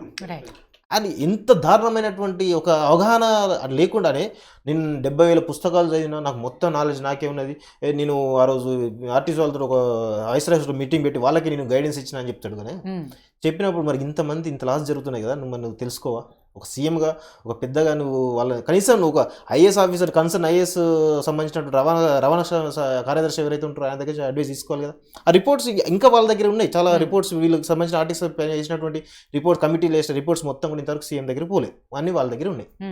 ఇంత దారుణమైనటువంటి పొజిషన్. అంటే నేను ఎందుకు చెప్తున్నా అంటే ఆర్టీసీ అనేది ప్రభుత్వంలో విలీనం చేయడం వల్ల వీళ్ళకి లాభం కాదు, సంస్థకు లాభం. 13,000 ఎకరాల భూములు, 1,000 కోట్ల ఆస్తులు కాపాడబడతాయి ఈ నిర్ణయం ద్వారా. ఎందుకంటే మొత్తం ప్రైవేటీకరణ చేసి ఈరోజు 1,000 ఎకరాల భూములను, 1,000 ఎకరాల ఆస్తులను ప్రైవేట్ పరం చేయడానికి పెద్ద ఎత్తున కుట్ర జరుగుతూ ఉన్నది. అదేవిధంగా ప్రైవేట్ ట్రావెల్స్ను ఆర్టీసీలో పెట్టి దాని ద్వారా ఒక పెద్ద ఎత్తున ఒక దోపిడీ జరగబోతుంది. అంటే ఈరోజు నేను ప్రజలకు కూడా ఒకటి వినియోగించుకోదలుచుకున్నా. ఎందుకంటే ఈ ఆర్టీసీ ప్రైవేటీకరణ అయితే కనుక ప్రజలకు ఏ విధంగా ఇబ్బందులు ఉంటాయి మనం ఒకసారి గమనించాలి. సమయానికి వచ్చే బస్సులు సమయానికి రావు. బస్సు నిండితేనే అది బస్సు కదులుతుంది, ప్రైవేటీకరణ అయితే చెప్తున్నా. ఒకవేళ బస్ పాసులకు సంబంధించినటువంటి రాయితీలు రావు, కొత్త ఉద్యోగాలు రావు. ఇలా అనేకమైన టికెట్ ధరలు కూడా ఎప్పటికప్పుడు పెరుగుతున్నాయి. ధరలకు నియంత్రణ ఉండదు. ఆ, ఇలా అనేక రకాలైనటువంటి ఈ ఇబ్బందులు ప్రజలకు కలుగుతాయి. వీళ్ళకి ఏమైతుంది, వీళ్ళకి ఏం కాదు, వీళ్ళకి కోర్టుకు పోతే వీళ్ళకి ఉద్యోగాలు వస్తాయి. కానీ ప్రజలకు జరిగేటువంటి నష్టం చెప్తున్నాయి. ఈరోజు 2014 నుంచి ఇప్పటి వరకు 6,000 ఉద్యోగాలు పోయినాయండి. ఒక్క ఉద్యోగం కూడా ఇప్పటివరకు రిక్రూట్ చేయలేదు. 6,000 ఉద్యోగాలకు సంబంధించినటువంటి శాలరీస్ సేవ్ చేస్తే కూడా ఈరోజు సంస్థ లాభాలు ఉంటాయి. మరి 6,000 ఉద్యోగాలకు సంబంధించినటువంటి శాలరీస్ ఏమైనట్టు? 48,000 ఉన్నారు, 6,000 ఉద్యోగాలు పోయినాయి. 6,000 ఉద్యోగాలు పోయినప్పుడు వీళ్ళకి పనిభారం పెరిగినట్టే కదా. పనిభారం వీళ్ళు పని చేస్తలేరు అంటే ఒకటండి, నేను చెప్తున్నాను, నేను స్వయాన చూసిన సందర్భాలు నేను కొన్ని చెప్తాను మీకు. ఈరోజు హైదరాబాద్లో ఏదైనా మీరు ఏదైనా ఒక ఆర్టీసీ బస్ ఎక్కండి, జనరల్ ఆర్టీసీ బస్, ఈవినింగ్ 6:30కి ఎక్కండి. ఒక లేడీ కండక్టరు టికెట్ తీసుకోవాలంటే ముందు నుంచి వెనుకకు రావాలి. వాస్తవం చెప్పాలంటే అనేక రకాలైన వాళ్ళు ఒత్తిడులు, సెక్సువల్ అబ్యూస్ కూడా జరుగుతూ ఉంటుంది. ఎంత బాధాకరమైన విషయం అంటే వాళ్ళు తట్టుకొని కూడా వాళ్ళు ఆ ప్రెషర్లో మనం ట్రావెల్ చేసి మనకు ఇద్దరము ఒక 10 నిమిషాలు అక్కడ నిలబడాలంటే కూడా అబ్బా అని చెప్పేసి మనం ఎన్నో రకాలైన ఇబ్బందులు పడుతూ ఉంటాం.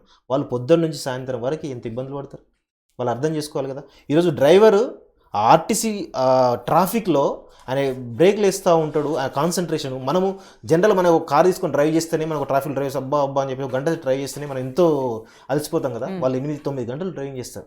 అర్థం చేసుకోవాలి, గుంతలు ఉంటాయి, పక్కలకు తగలొద్దు, ట్రాఫిక్లో ఎవరికి ఇబ్బంది కాకూడదు. ఇలా అనేక రకమైన ఇప్పుడు మీరు చెప్పిన ఈ కష్టాలు ఏవైతే ఉన్నాయి డ్రైవర్ల కండక్టర్లే, ఆ కష్టాన్ని ఎక్కడ కూడా సీఎం కేసీఆర్ గారు కాదనట్లేదు కదా. వీళ్ళు పెట్టిన డిమాండ్లు అయితే ఉన్నాయో వాటిని అంటే నిన్న ప్రెస్ మీట్లు ఏమన్నారు తెలుసా, వీళ్ళు అసలు డ్యూటీ సరిగ్గా చేయరు, వీళ్ళ లాభాలు రావాలని ఆశ లేదు వీళ్ళకి, వీళ్ళు సరిగ్గా డ్యూటీస్ లాభాలు వస్తాయి కదా అని చెప్పేసి మాట్లాడు. దానికి చెప్తున్నాను నేను, అంటే వీళ్ళు ఏ విధంగా కష్టపడుతున్నాను దానికి చెప్తున్నాను. ప్రధానమైన డిమాండ్లు ఇప్పుడు ఏవైతే ఉన్నాయో, 2017 పిఆర్ ఏదైతే ఉందో అది న్యాయమైన డిమాండ్, అది ఎవ్రీ ఇయర్ చేయాల్సింది. కేసీఆర్ ఆల్రెడీ 1 మంత్ ముందే ఇస్తా అని చెప్పేసి అన్నాడు. 1 మంత్ ముందే మీకు ఇస్తా, 2017 పిఆర్ ఇచ్చేస్తా అని చెప్పేసి చిటుకులు ఇచ్చేస్తా అన్నాడు. ఏమైంది మరి? 2017 దాటి 2018 2019 దాటి దాటుతా ఉంది, మరి ఏమైంది? ఉపేందర్ గారు, ఈ నాయకులే అంటే యూనియన్ నాయకులు ఎవరైతే ఉన్నారో వాళ్ళే కావాలని కార్మికులతో సమ్మె చేస్తున్నారు తప్ప నిజంగా అక్కడ వచ్చిన సమస్య ఏదీ లేదు. వాళ్ళందరూ కూడా మంచోళ్ళే, ఎవరి డ్యూటీలు వాళ్ళు చేసుకోండి, వచ్చి దరఖాస్తు చేసుకుంటే డ్యూటీలో జాయిన్ అవ్వచ్చు అని. సో అందుకు ఇవాళ మీ ఆర్టీసీ ఉద్యోగి కూడా అశ్వత్థామరెడ్డి గారి మీద కంప్లైంట్ ఇచ్చారు. నిజంగానే వాళ్ళ ఒత్తిళ్ల వల్లే మేము ఇదంతా చేస్తున్నాము అని చెప్పి.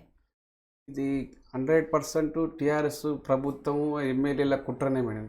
కుట్రలో భాగంగా జరిగిందే. ఇవాళ కూకట్పల్లిలో 100% రాజు అనే వ్యక్తి ఆంధ్ర, ఇప్పుడు మాకు వస్తుంటే మెసేజ్ వచ్చింది వాట్సాప్లో, ఆంధ్రకి సంబంధించిన ఆయన డ్రైవర్ అంట ఆయన. మరి అక్కడ తాత్కాలిక ఎమ్మెల్యే ఎవరున్నారో వాళ్ళు అనుచరుడై ఉంటాడు. కార్మికులు నేను చెప్తున్నా మేడం, 100% మా ఇష్టపూర్వకంగా కార్మికుల ఒత్తిడితోనే కార్మిక నాయకులు సమ్మె నోటీస్ ఇచ్చిండ్రు. ఎటువంటి ఒత్తిడి లేదు. మాకు జరగవలసింది ముఖ్యంగా రవాణా వ్యవస్థ పటిష్టపడాలి, మనుగడ అనేది ఉండాలి. మనుగడ భావితరాలకు ఉపయోగపడతాను ఉద్దేశంతోనే కార్మికులుగా మేము ఈ చాలని జీతాలతో కూడా. మీరందరూ కూర్చొని ఎప్పుడైనా ఆలోచించారా నిజంగానే కార్మికులందరూ మన రెచ్చగొట్టిది చేయిస్తున్నారేమో, దీంట్లో నిజంగానే వాస్తవాలు ఎంతవరకు ఉన్నాయి ఏంటి అనేది ఆలోచించుకున్నారా, మాట్లాడుకున్నారా? ప్రతిరోజు మేము డిపోల దగ్గర మీట్ అవుతున్నాం. ఆల్మోస్ట్ ప్రతి కార్మికుడు, కండక్టర్లు ఉండని, డ్రైవర్స్ ఉండని, ఎవ్రీడే మన రాష్ట్ర నాయకత్వం ఏది ఉందో పిలుపు మేరకు డిపోల దగ్గర వచ్చి ఆయా కార్యక్రమాలు చేస్తాం. ప్రతిరోజు మేము కూర్చుంటాం, మాట్లాడుకుంటాం. జరుగుతున్న పరిణామాలు ఏంది, ప్రభుత్వం ఇంత మొండిగా వ్యవహరిస్తుంది ఏంది అన్నదాని మీదే మన ఆలోచన ఉంది. కానీ కార్మికులకు 100% మా ఇష్టపూర్వకంగానే వచ్చినాం, ఇష్టపూర్వకంగానే సమ్మె చేస్తున్నాం. ఈ కార్మికుల ఒత్తిడితోనే కూడా నాయకులు ఇలా రావాల్సిన పరిస్థితి వచ్చింది. కానీ కార్మిక నాయకులు ఏ ఒక్క రోజు కూడా కార్మికుల మీద ఒత్తిడి చేసే ప్రయత్నం చేస్తలేరు. అవి అంతా శుద్ధ అబద్ధం. ఇది చేసేది గవర్నమెంటు అనేక రకాలుగా, ఒక్కొక్కసారి డిస్మిస్ అంటున్నారు, ఒకసారి సెల్ఫ్ డిస్మిస్ అంటారు. వాళ్ళు వచ్చేసి కొంతమంది కార్మికులు జాయిన్ అయిపోతారు మాకు. వాళ్ళు తర్వాత వచ్చేసి నిన్న మాకు కొంతమంది యూనియన్లు టచ్లో ఉన్నాయి, వాళ్ళు వస్తామంటారు. ఈరోజు మధ్యాహ్నానికి వచ్చేసరికి నిన్న ప్రెస్ మీట్ పెట్టినప్పుడు మాకు కొంతమంది టచ్లో ఉన్నారు, వీళ్ళు యూనియన్ నాయకులు చేపట్టుకు ఇది రావట్లేదు అని ఒకటి చెప్పారు. ఈరోజు మధ్యాహ్నానికి వచ్చేసరికి కొంతమంది అక్కడ జాయిన్ అయ్యారు, సంగారెడ్డిలో 20 మంది జాయిన్ అయ్యారు, ఇంకా కొంతమంది లైన్లో ఉన్నాయని అనేక మాట ఈ పుకార్లతోని కార్మికులను భయప్రాంతాలకు గురి చేస్తాం. దీనివల్ల కూడా కార్మిక లోకాన్ని కూడా అనేకమైన ఇబ్బందులు వచ్చి కొంతమంది మేడం ఈ హైదరాబాద్ సిటీలో జరిగే ట్రాఫిక్లో పేషెంట్లు విపరీతమైన బీమార్లు పట్టిన డ్రైవర్ కండక్టర్లు హార్ట్ అటాక్లు వచ్చే పరిస్థితి ఉన్నది. నిన్న ప్రెస్ మీట్తో నిన్న సాయంత్రం ముఖ్యమంత్రిగా ప్రెస్ మీట్ అయిపోయిన వితిన్ 1 అవర్ లోపే ఇంకో కార్మికుడు హార్ట్ అటాక్తో చనిపోవడం జరిగింది. ఈ రకంగా ముఖ్యమంత్రి గారు కానీ ప్రభుత్వం కానీ అక్కడ ఉన్న తాత్కాలిక ఎమ్మెల్యేలు కానీ వీళ్ళ ప్రెషర్తోని కార్మికులను భయప్రాంతాలకు గురి చేస్తున్నారు. వాళ్ళ ప్రాణాలకు కూడా ఇవాళ బలిచ్చే పరిస్థితి తీసుకొస్తున్నారు. కాబట్టి కార్మికులు ఇష్టపూర్వకంగానే చేస్తూ ఉన్నాం సమ్మె. ఈ యొక్క సంస్థ మనుగడ కోసం ఖచ్చితంగా ఇంకెన్ని రోజులైనా చేయడానికి మేము సిద్ధంగా ఉన్నాం. కౌసల్య గారు, ఈ సమ్మె అంతా కూడా తిన్నదరక్క చేస్తున్న సమ్మె. అండ్ యూనియన్ నాయకులు 3-4 ఏళ్లలో వాళ్ళకి ఒకసారి ఎలక్షన్స్ ఉన్నాయి కాబట్టి ప్రతిసారి ఈ పాట పాడుతుంటారు. దానికి అనవసరంగా కార్మికులు దానికి బలైపోతున్నారు అన్నారు. నిజంగా మీరు అంటే వాళ్ళ స్వార్థాలు ఏం లేవంటారు ఇక్కడ యూనియన్ నాయకులు? వాళ్ళ స్వార్థాలు ఏం లేవు. యూనియన్ నాయకులకు స్వార్థం ఉంటే జేఏసీగా ఏర్పడాల్సిన అవసరం కూడా వాళ్ళకి లేదు. ఇండివిజువల్గా వాళ్ళు కార్మికులను రెచ్చగొట్టి సమ్మెలకు పంపించేటట్టు ప్రయత్నాలు చేస్తారు. వాళ్ళకి స్వలాభం ఏముందండి? జేఏసీగా ఏర్పడి ఇన్ని కష్టాలు పడి కార్మికులను వాళ్ళ వెంబడి ఉండి ఇంత చేయవలసిన అవసరం వాళ్ళకి లేదు. మరి ఇంకొక విషయం ఏంటంటే, ఇప్పుడు మన ముఖ్యమంత్రి గారు అసలు ఒక్కసారి కూడా లేబర్ యాక్ట్ ప్రకారంగా చర్చలకు పిలిచింది లేదు, చర్చలు జరిపింది లేదు, కమిటీ వేసింది లేదు. సబ్ కమిటీ అన్నాడు, 4 కమిటీ అన్నాడు. ఆ కమిటీలో కూడా మాట్లాడింది ఏం లేదు. పండుగ వస్తుంది, మీరు సమ్మె విరమించుకోండి అని చెప్పడమే జరిగింది. కానీ 26 డిమాండ్లు ఇచ్చిండ్రు మా వాళ్ళు. మరి 26 డిమాండ్ల మీద ఏ రోజు కూడా చర్చించిన పాపాన వాళ్ళు పోలేదు. మరి 21 డిమాండు మేము చర్చలకు 21 డిమాండ్ల మీద చర్చిస్తాము అని చెప్తున్నారు. గొంతమ్మ కోరికలని ఒక ప్రచారం చేస్తున్నాడు. మరి 26 డిమాండ్లు వల్ల 5 డిమాండ్లు మాత్రం గొంతమ్మ కోరికలు, 21 డిమాండ్ మాత్రం గొంతమ్మ కోరికలు కాదా? మిగిలిన డిమాండ్లు డబ్బుతో సంబంధం లేదు, యాజ్ యూజువల్ గా జరిపోయాయి. మిగిలిన మాత్రమే డబ్బు అనేది ఇప్పుడు కాదండి. కార్మికునికి కావాల్సింది తన శ్రమకు తగ్గ వేతనం. ఇప్పుడు 30 నెలల నుంచి తనకు వేతనం పెరగవలసిన అవసరం ఉంది. కాబట్టి 30 నెలల నుంచి నువ్వు మా శ్రమకు తగ్గ వేతనం ఇవ్వడం లేదు. మాకు 44% వేతనం ఇచ్చినా, నేను పెంచినా, అందరికంటే ఎక్కువ ఇచ్చినా అంటే నువ్వు 44% ఇచ్చినప్పటి నుంచి ఇప్పటి వరకు కూడా మేము 1.5-2 గంటల శ్రమ ఎక్కువ మేము కష్టపడుతున్నాం ట్రాఫిక్లో. ఇప్పుడు ఎగ్జాంపుల్గా మేము వేవ్ రాక్ తీసుకుందామండి. ఐటీ కంపెనీలు చాలా ఉన్నాయి అక్కడ నుంచి మాకు ఈసీఎల్ వరకు బస్సులు నడుపుతారు. అయితే 6:30కి అక్కడ బస్సు స్టార్ట్ అయితే మేము ఈసీఎల్ వెళ్ళే వరకు 10, 10:15, 10:20, 9:30, 9:45 అంటే 2 hours, 2.5 hours మాకు లేట్ అవుతుంది. 8 o'clock అసలు డిపో యాక్చువల్గా 8 o'clock డిపోలో పోవాల్సిన బస్సు 10 గంటలకు 10:15కి వెళ్తుంది. అంటే మేము ఆ ట్రాఫిక్లో ఎన్ని అవర్స్ మేము లేట్ అవుతున్నాము, మేము ఎన్ని అవర్స్ ఎక్కువ పని చేస్తున్నాము అనేది మీరు గ్రహించవలసిన అవసరం. అయినా చేస్తున్నాం కదా, మా సంస్థను నిలబెట్టుకోవడానికి కోసం మేము అన్ని గంటలు కష్టపడుతున్నామండి. మరి ఇప్పుడు 4-6 సంవత్సరాల నుంచి నువ్వు మాకు 2015ది మాకు 44% ఇచ్చినావు. మరి ఇప్పుడు 2017 నువ్వు రాకముందుకే నువ్వు అదే నెలలో వచ్చి మమ్మల్ని అడగాలి, అప్పటిదప్పుడే నేను మీకు ఇచ్చేస్తాను, జీతాలు పెంచేస్తాను అని చెప్పిండ్రు. మరి ఇప్పటి వరకు కూడా మీరు 30 నెలలు అవుతుంది, 30 నెలల జాప్యం అయినా కూడా మా జీతాలు పెంచలేదు. ఒక్కసారి కూడా నువ్వు లేబర్ యాక్ట్ ప్రకారంగా చర్చలకు పిలవలేదు మా నాయకులని. మరి ఏ విధంగా నువ్వు మా ప్రాబ్లం సాల్వ్ చేస్తానని నువ్వు అనుకుంటున్నారు మీరు? మరి ఏ విధంగా నువ్వు ఇది చేస్తున్నావు మమ్మల్ని? మాకు ఇప్పుడు కనీస వేతనం కార్మిక సంఘాలలో 18,000 ఉండాలి. కానీ మా దాంట్లో మరి మా కండక్టర్కు 12,700, డ్రైవర్కి వచ్చేసి 13,100. మరి ఏ లెక్క ప్రకారంగా నువ్వు అబద్ధ ప్రచారం చేస్తున్నావు? 50,000 జీతాలు ఉన్నాయి కార్మికులు కానీ ఏ ఉద్దేశ ప్రకారం? మా పే స్లిప్లు మీకు చూపిస్తాము. మరి మీరు వచ్చి డెబిట్లో కూర్చోండి, మాట్లాడండి, 50,000 జీతాలు ఉన్నాయని ప్రూఫ్ చేయండి మాకు. ఇప్పుడు మీ పిఎఫ్ డబ్బులు లేకపోతే మీరు ఇతర అవసరాల కోసం దాచుకున్న డబ్బులు ఏవైతే ఉన్నాయో వాటిని వాడుకున్నారు అంటున్నారు కదా. అవి వాడుకున్న విషయాలు యూనియన్లకు ఎప్పుడు తెలుసు? యూనియన్లు మీకు ఎప్పుడు చెప్పారు? యూనియన్లకు ఇప్పుడు ఈ మధ్య ప్రచారం చేయడం వల్లనే అందరికీ తెలిసింది. ఎట్లా అంటే ఇప్పుడు నేను నిన్న ఒక స్టేట్మెంట్ ఇచ్చాడు, పిఎఫ్ మీ యాజమాన్యమే వాడుకుంది, చెల్లించే ఇది ప్రభుత్వానికి లేదు అని. అది పిఎఫ్ ఎవరిదండి? అది వాడుకోవడానికి వాళ్ళెవరు, ఇవ్వడానికి మీరెవరు? మాది స్వదాగా మేము చెప్పారా? ఎప్పటికప్పుడు మీ దృష్టికి తీసుకొస్తున్నారండి, మా దృష్టికి తీసుకొస్తున్నారు, వాళ్ళ దృష్టికి తీసుకెళ్ళిండ్రు. వాళ్ళ దగ్గరికి ఇప్పుడు ఒకసారి వెళ్ళినప్పుడు మాకు 16% మధ్యంతర భృతి అని కూడా మాకు ఇచ్చిండ్రు. అప్పుడు కూడా 8 మంది మంత్రులతోటి, కేబినెట్ మంత్రులతోటి మనకు సమావేశం ఏర్పాటు చేసి 16% ఐఆర్ ఇచ్చిండ్రు మధ్యంతర భృతి అని. మరి అప్పుడు తెలియదా అండి మరి మేము ఏం చేస్తున్నాము, మరి ఏ డబ్బులు వాడుకుంటున్నాం, పిఎఫ్ వాడుకుంటున్నాం. ఇదివరకు మేము వచ్చిన కొత్తలో మాకు సిసిఎస్ పెట్టిన 3 రోజులకే సిసిఎస్ లోన్ అందేది. ఇప్పుడు నెలలు గడిచినా కూడా మాకు సిసిఎస్ రావడం లేదు. ఇప్పుడు పిఎఫ్ కూడా అంతే రావడం లేదు. ఇప్పుడు మెడికల్ పరంగా ఇంజ్యూర్ అయిన వాళ్ళకు కూడా మెడికల్ పరంగా పిఎఫ్ తీసుకునేది అవకాశాలు ఉన్నాయి. అలాంటి అవకాశాలను కూడా కోల్పోయినాం. ఎంతోమంది ఇప్పుడు బాధపడుతున్నారు. అట్లా పెళ్ళిళ్ళు చేసి పిల్లలను ఇది చేసే వాళ్ళకు కూడా చాలా కష్టాలు ఎదుర్కొంటున్నాం మేము. ఎందుకు అంటే ఇప్పుడు ఎట్లుందంటే ఏరి కోరి చేసుకున్న మొగటితోటి పెళ్ళాం ఎగిరెగిరిది అంటుంటే పెళ్ళాం పరిస్థితి ఎట్లుందో మేము ఏరి కోరి తెచ్చుకున్నందుకు ఇప్పుడు మాకు తెలంగాణ ముఖ్యమంత్రి గారితో మేము అటువంటి పరిస్థితులను ఎదుర్కొంటున్నాం. సో బాలరెడ్డి గారు, మొత్తం అంటే నిన్న కేసీఆర్ గారు అన్న సీఎం స్థాయిలో ఉన్న వాళ్ళని తిడతారా మీరు అనేది, అంటే ఇక్కడ ఒక ఈగో అనేది కనిపిస్తుంది. ఆర్టీసీ కార్మికులు కానివ్వండి, లేకపోతే ఆయన విషయంలో కానీ వాళ్ళు ఎందుకు దిగిరారంటే మమ్మల్ని ఎందుకు చర్చలు పిలవరు అనే స్థాయిలో మీరు మాట్లాడుతున్నారు. ఒక సీఎంను పట్టుకొని మాట్లాడేంత సంస్కారం కూడా లేదు వీళ్ళకి, వీళ్ళు ఎందుకు ఇలా మాట్లాడుతున్నారని ఆయన పంతానికి వెళ్తున్నారు. సరే, ఇదంతా కూడా ఎవరికి వాళ్ళు పంతానికి వెళ్ళినా రేపు ఒకవేళ చర్చలు జరిగినా ఏది జరిగినా కూడా రేపు వన్స్ ఆర్టీసీని గవర్నమెంట్లో విలీనం అంటూ చేస్తే మీకు కొత్తగా వచ్చే లాభాలు ఏంటి? మాకు కొత్తగా వచ్చే లాభాలంటే ఒకటే మేడం, ఆర్టీసీకి ఉన్న ఆస్తులు మొత్తం రక్షించబడతాయి. ఎందుకంటే ఇప్పుడు ప్రధానంగా ఏంటంటే ఆర్టీసీ ఆస్తులు అనేది అన్యాక్రాంతం చేద్దామని చెప్పి సీఎం గారి ఆలోచన ఉంది. మాకేంటంటే ఇవాళ వారే అన్నారు 60,000 కోట్లు ఎక్కడుందా వాళ్ళకు ఎక్కడుందని అన్నాడు. సరే, బుక్ వాల్యూ ఏదైతుందో బుక్ వాల్యూ మాకే book value Andhra Telangana separate అయినప్పుడు షెడ్యూల్ 9, 10 ప్రకారం ఉన్న ఆస్తుల పంపకం అప్పుడు క్లియర్గా బుక్ వాల్యూ మాకు 40,000 కోట్ల రూపాయలు అనేది క్లియర్గా ఉంది. అక్కడ క్లియర్గా ఉన్నప్పుడు బుక్ వాల్యూకును మార్కెట్ వాల్యూకి తేడా ఉంటుంది కదా మేడం. ఇంకా మేము తక్కువ చెప్పినాం, 60,000 కోట్లు అనేది చాలా తక్కువ చెప్పినాం. ఇన్ని 40 వాళ్ళ బుక్ వాల్యూ ప్రకారం కూడా మాకు 40,000 కోట్ల ఆస్తులు ఉన్నప్పుడు 40,000 కోట్ల ఆస్తులను అన్యాక్రాంతం చేయాలని ఆలోచన ఉన్నది ఆయనకు. ఉన్నప్పుడు ఏంటంటే ప్రభుత్వంలో విలీనం చేస్తే కుదరదు. కాబట్టి ఇది కార్పొరేషన్ ఉంటేనే దీన్ని అన్యాక్రాంతం చేయొచ్చు, బంధువులకు అన్యాక్రాంతం ఏదో రకంగా చేయొచ్చు అనేది నా ఆలోచన. దాని మూలంగానే మేము దాన్ని ఏంటంటే ఈ ఆర్టీసీ ఎగ్జిస్టెన్స్ ఉండాలి, ఆర్టీసీ అనేది ప్రజలకు రవాణా సౌకర్యం కల్పించాలి, ఈ ఆర్టీసీ అనేది మనకే కాదు భవిష్యత్ తరాలకు కూడా ఉండాలని ఉద్దేశంతో మేము ఆర్టీసీని ప్రభుత్వంలో విలీనం చేయాలని చెప్తున్నాం.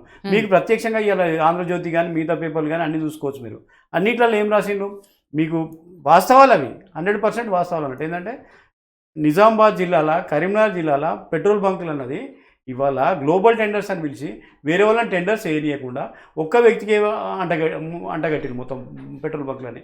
ఇవాళ కన్ను పడ్డది. ఇవాళ బస్ భవన్ పక్కకున్న జాగా మీద 9 ఎకరాల ల్యాండ్ ఉంది మాకు, బస్ భవన్ పక్కకే ప్రైమ్ లొకాలిటీలో పడ్డది, దాని మీద కన్ను పడ్డది. అది ఎవరికో అప్పచెప్పాలన్న ఆలోచన. తర్వాత ప్రైవేట్ బస్సులు ఇవాళ మీకు ఉదాహరణ చెప్తాను మీకు. ఎందుకంటే ఇవాళ మొన్న ఇవాళ తీసుకురాలేదు నేను కటింగ్. అది ఇవాళ బ్యాటరీ బస్సులు ఉన్నాయండి. బ్యాటరీ బస్సులు అన్నది ఆర్టీసీకి అది గుదిబండలు లాంటివి. 2 కోట్ల రూపాయలు పెట్టి కొంటే మాకు వచ్చే ఒరిగేది ఏం లేదు. ప్రభుత్వానికి క్రెడిట్ వస్తుంది, ఎందుకంటే పొల్యూషన్ కంట్రోల్ బోర్డు వాళ్ళు మీకు అవార్డు ఇస్తారు, కేంద్ర ప్రభుత్వం వాళ్ళు మీకు అవార్డు ఇస్తారు. కాబట్టి మాకేం రాదు. మీకు అవే మీకు 1 కోటి రూపాయలు సబ్సిడీ ఇస్తుంది బ్యాటరీ బస్సులు కేంద్ర ప్రభుత్వం. ఆ 1 కోటి రూపాయల సబ్సిడీ కనుక మాకు ఇచ్చిన అనుకోండి, మాకు ఇస్తే ఆ 1 కోటి రూపాయలతోటి మేము ఇంకొక 4 బస్సులు కొనగలుగుతున్నాం. 4 బస్సులు కొంటే ఒక్కొక్క బస్సుకు 2.6 కండక్టర్స్, 2.6 డ్రైవర్స్, తర్వాత మెకానిక్లు వస్తారు. 5.2 మాకు రేషియో ఏంటంటే ఒక బస్సుకు 5.6 మ్యాన్ పవర్ ఉంటుంది. 5.6 తెలంగాణలో నిరుద్యోగ సమస్య కూడా తీరుతుంది, కొత్త బస్సులు వస్తాయి. అట్లా కాకుండా మీరు డబ్బునోళ్ళే 1 కోటి రూపాయలు పెట్రోల్ ఎవరండి, 1 కోటి రూపాయలు బ్యాంకులు ఎవరికి అప్పిస్తాయి? డబ్బునోనికే ఇస్తాయి. ఇవాళ వేరే వాళ్ళకి ఇవాళ 40 బస్సులు మొన్న ఇచ్చిన 40 బస్సులు బాగా డబ్బునోళ్ళకే మీరు అంటగట్టిండు. వేరే మామూలు టెండర్లో పాల్గొన్నాడు. తర్వాత రేపు వచ్చే 325 బస్సులు ఏవైతున్నాయో అవి ఉన్నాయి. పోనీ ఇంత కష్టపడి మా నడిపించినా కానీ మా పరిస్థితి ఏంటంటే అక్కడ మిగతా బస్సులు మా 73% ఓవర్ వస్తే ఇది మాత్రం మాకు ఎక్కడ 40% దాటలేదు, 30-40%. మరి మీ మొత్తం పథకాలన్నీ మా మీద రుద్ది మేము నష్టాల్లో ఉన్నామంటే ఎట్లా? దీన్ని తప్పించుకోవాలంటే ప్రభుత్వంలో కలపాలి, లేకపోతే కాదు. ఇవాళ వజ్రా బస్సుల సిస్టమ్ ఉంది, గవర్నమెంట్ పథకం మేము ఇంప్లిమెంట్ చేసినాం. మీరే జెండా ఊపిన స్వయంగా ప్రగతి భవన్లో కూడా వజ్రా బస్సులు ఇవాళ గ్రామీణ ప్రాంతాల్లో పోతున్నాయి. వజ్రా బస్సుల మీద స్వయానా మీ కొడుకు గారు వెళ్ళి అవార్డు ఇస్తున్నారు సెంట్రల్ గవర్నమెంట్లో. ఇలా మా ఉద్యోగస్తులు అందరినీ నిన్న బండబులు తిట్టింది. మీరు పెద్దవాళ్ళు సరే తిట్టిన తండ్రి లాంటి వాళ్ళు అనుకుంటాం, లేవో మమ్మల్ని తిట్టిన అనుకుంటాం. ఇవాళ ఆర్టీసీకి వచ్చిన అవార్డ్స్ అన్నీ ఎవరు పనిచేసి వచ్చినాయండి? ఇవాళ అవార్డ్స్ అని ఇలా కేఎంపీఎల్ అవార్డే గత 20 సంవత్సరాలుగా ఒక్క సంవత్సరం కూడా మిస్కాలే. KMPL award, vehicle utilization award, crew utilization award, accident free awards, ఇవన్నీ అవార్డ్స్. యాక్సిడెంట్ ఫ్రీ అవార్డ్స్ డ్రైవర్స్ను మా ఎండీ గారు స్వయానా ఫ్లైట్లో తీసుకుపోయి అక్కడ అవార్డు తీసుకున్నారు. ఒక్క నిమిషం అండి, ఆర్టీసీ కండక్టర్ శ్రీనివాస్ గారు లైన్లో ఉన్నారు, తనతో మాట్లాడదాం. హలో హలో శ్రీనివాస్ గారు. మేడం నమస్తే. మేడం నమస్తే అండి, చెప్పండి. హలో హలో శ్రీనివాస్ గారు. మేడం, నా పేరు శ్రీనివాస్ మేడం. యా చెప్పండి. మరి ఈరోజు సమ్మె విషయానికి వస్తే మరి ఈరోజు ముఖ్యమంత్రి గారు ఈ స్టేట్మెంట్లు ఇస్తున్నారు. మరి ఈరోజు ఒకరోజు సెల్ఫ్ డిస్మిస్ అంటాడు, ఒక రోజు మిమ్మల్ని మీరు వచ్చి జాయిన్ కమ్మంటారు. ఈ వివిధ రకాల స్టేట్మెంట్ ఇవ్వడం వల్ల మరి ఈరోజు కార్మికులు ఆందోళనకు గురై మొన్న శ్రీనివాస్ రెడ్డి గారు కానీ, సురేందర్ గౌడ్ గారు కానీ, మరి ఆ తర్వాత ఇంకొక 10 దాదాపు 13 మంది వరకు ఇప్పటి వరకు చనిపోవడం జరిగింది ఆర్టీసీలో. మరి రాష్ట్ర ప్రభుత్వం మరి ఇప్పుడు మాకు యాక్చువల్ గా కేసీఆర్ గారిని ఫాదర్ ఆఫ్ తెలంగాణ అనుకున్నాం. మేము 27 రోజులు సమ్మె చేసినాం. సకల జనుల సమ్మెలో 27 రోజులు పాల్గొన్నాం. కేసీఆర్ గారు అంటున్నాం.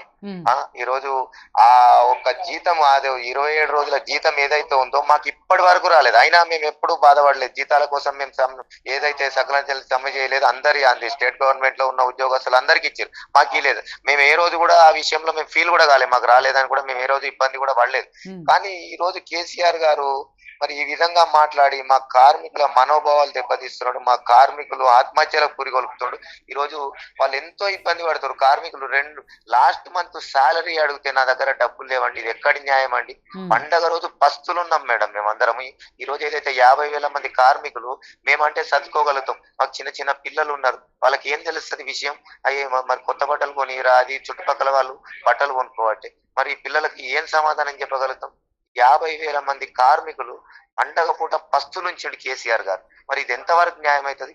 ఆయన మా తండ్రి లాంటి వాళ్ళు. పిల్లలు ఏదైనా కోరిక కోరినప్పుడు కాదు ఇది కాదు ఇది అని సంజాయించి కూర్చోబెట్టి చర్చల ద్వారా ఏదైనా చేయాలి. కానీ ఈ విధంగా అతను మాట్లాడము, మిమ్మల్ని సెల్ఫ్ డిస్మిస్ అని ఒకరోజు, మీరు అసలు మా ఉద్యోగులే కాదని ఒకరోజు, మరి మా మంత్రి గారు, రవాణా శాఖ మంత్రి గారు ఓ విధంగా మాట్లాడడం, ఇంకో మంత్రి ఇంకో విధంగా మాట్లాడడం, ఈ కార్మికులు గందరగోళానికి గురైపోయి ఈరోజు కార్మికులు ఇళ్లలోని వాళ్ళు, వాళ్ళ భార్యలు కానీ, వాళ్ళ పిల్లలు కానీ చాలా ఇబ్బందులు పడుతారు. ఈరోజు నా విషయానికి వస్తే ఈరోజు మా పిల్లలకి ఎగ్జామ్స్ ఫీజు కట్టలేని పరిస్థితిలో ఉన్నా నేను.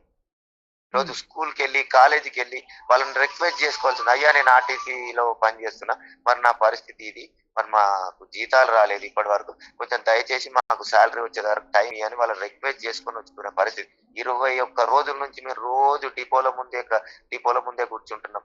మా నిరసన తెలియజేస్తున్నాం. మా నిరసన మరి ఈ రోజు కేసీఆర్ గారు కనబడలేదు. ఆ రోజు సగాయ జిల్లా సమయంలో కేసీఆర్ గారు చెప్పిన మాట ఎస్వీకేలో ఇదే సుందరయ్య విజ్ఞాన కేంద్రంలో మా అందరిని పిలిచి మీటింగ్ పెట్టిండు సార్. పిలిచి ఏం చెప్పిండు, మీరు వస్తేనే సమ్మె ముందుకు వస్తుంది, మీ ఆర్టీసీ బంద్ అయితేనే రేపు రాష్ట్ర వ్యాప్తంగా ఒక ఉద్యమం పెద్దగా అవుతుంది అని చెప్పి మీకేమైనా ఇబ్బంది వస్తే మేమున్నాం, మీకు సెంట్రల్ గవర్నమెంట్ ఎంప్లాయీస్ తో తెలంగాణ వచ్చిన తర్వాత సెంట్రల్ గవర్నమెంట్ ఎంప్లాయీస్ తో సమానంగా జీతం ఇస్తా అన్నాడు.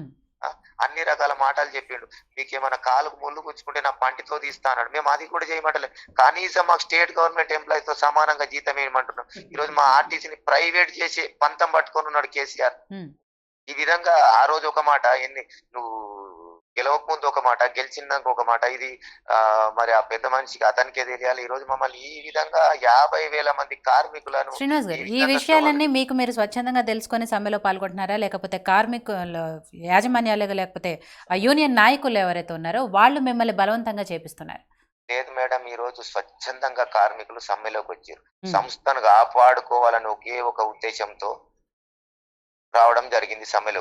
ఇక్కడ మా జీతాలు ఒక డిమాండ్ మాత్రమే. ఈ రోజు మేము ఏదైతే 28 డిమాండ్లు ఏదైతే పెట్టినామో ఇందులో ఎగ్జాంపుల్ చెప్తే, ఈ బ్యాటరీ బస్సులు వచ్చేసి ఈ రోజు కేంద్ర ప్రభుత్వము ఫేమ్ 1 లో స్కీమ్ పెట్టి 2017 లో ఏదైతే ఈ స్కీమ్ స్టార్ట్ చేసిందో, మరి వాళ్ళ ఉద్దేశం మంచిదే, పొల్యూషన్ తగ్గాల ఉద్దేశం మంచిదే. కానీ వాళ్ళు ఏం చెప్తున్నారు, ప్రైవేట్ వాళ్ళే నడపాలంటున్నారు. మాకు ఏదైతే ఈ రోజు 40 బస్సులు హైదరాబాద్ లో నడుస్తున్నాయి, ఆ వాడికి ఎంత ఇస్తున్నాం, 36.50 పర్ కిలోమీటర్ కట్టిస్తుంది. మరి ఈ రోజు మేము ఎంత కష్టపడ్డా, నేను యాజ్ ఎ కండక్టర్ గా నేను ఎంత కష్టపడ్డా ఈపీకే 25 రూపాయలు పైన రావడం లేదు. 36 రూపాయలు అలా కట్టేయడం వల్ల ఆర్టీసీకి వచ్చే లాభం ఏంది?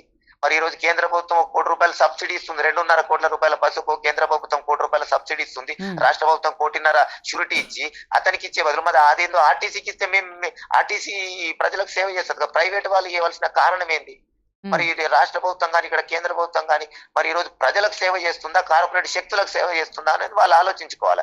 మరి మేము ప్రజలకు సేవ చేయడానికి సిద్ధంగా ఉన్నాం. మరి ఈ విధంగా ఒక్కొక్కటి హయ్యర్ బస్సులు ఉన్నాయి. హయ్యర్ బస్సులు ఈ రోజు కేసీఆర్ గారు నిన్న ప్రెస్ మీట్ లో చెప్తుండ్రు 75 పైసలు లాభం వస్తుంది, నువ్వు ఎంవి ట్యాక్స్ నువ్వే కడతావు, వాటికి ఇన్సూరెన్స్ నువ్వే కడతావు, డీజిల్ నువ్వే పోస్తావు. నిజంగా 75 పైసలు కదా, అది కూడా లాస్ లోనే ఉంది. నువ్వు ఈరోజు వాళ్ళు ఎక్కడ నడుపుతుండ్రు? పల్లెల్లో నడుపుతున్నారు. ఏ పల్లెకి నడిచిన బస్సు ఇంతవరకు లాభాల్లో లేదు. సిటీలో నడిచే బస్సులే లాభాల్లో లేవు. పల్లెలో నడిచే బస్సులు లాభాలకి ఎడికెళ్ళి వస్తాయి. టోటల్ గా అబద్ధాలు చెప్తారు కేసీఆర్ గారు. 75 పైసలు కాదు కదా, ఈ ఆర్టీసీ బస్సు ఎంత లాస్ వస్తుందో అది కూడా అంతే లాస్ వస్తుంది. టోటల్ గా ఈ ప్రైవేట్ బస్సులకు దోచి పెడుతుంది రాష్ట్ర ప్రభుత్వం. మరి అదే ఇప్పుడు వాళ్ళకు ఇది మా బస్సు డ్రైవర్ కు ఒక కేఎంపీఎల్ 4.5 తెచ్చిండు అనుకో, వాళ్ళకు ఒక నెలకు వచ్చేసి ఇన్సెంటివ్ కింద 400 300 ఏదో ఇస్తారు. అదే ప్రైవేట్ బస్సు కేఎంపీఎల్ ఎక్కువ తెస్తే కిలోమీటర్ కు రూపాయి కట్టిస్తున్నారు. ఇది ఎక్కడ న్యాయం? అసలు ప్రైవేటు బస్సు వాళ్ళకు మనకేం సంబంధము? సంస్థ ఎందుకు కట్టియాలా? వాళ్ళకి ఎంబీ ట్యాక్స్ ఎందుకు కట్టాలా? ఇన్సూరెన్స్ సంస్థ ఎందుకు కట్టాలా?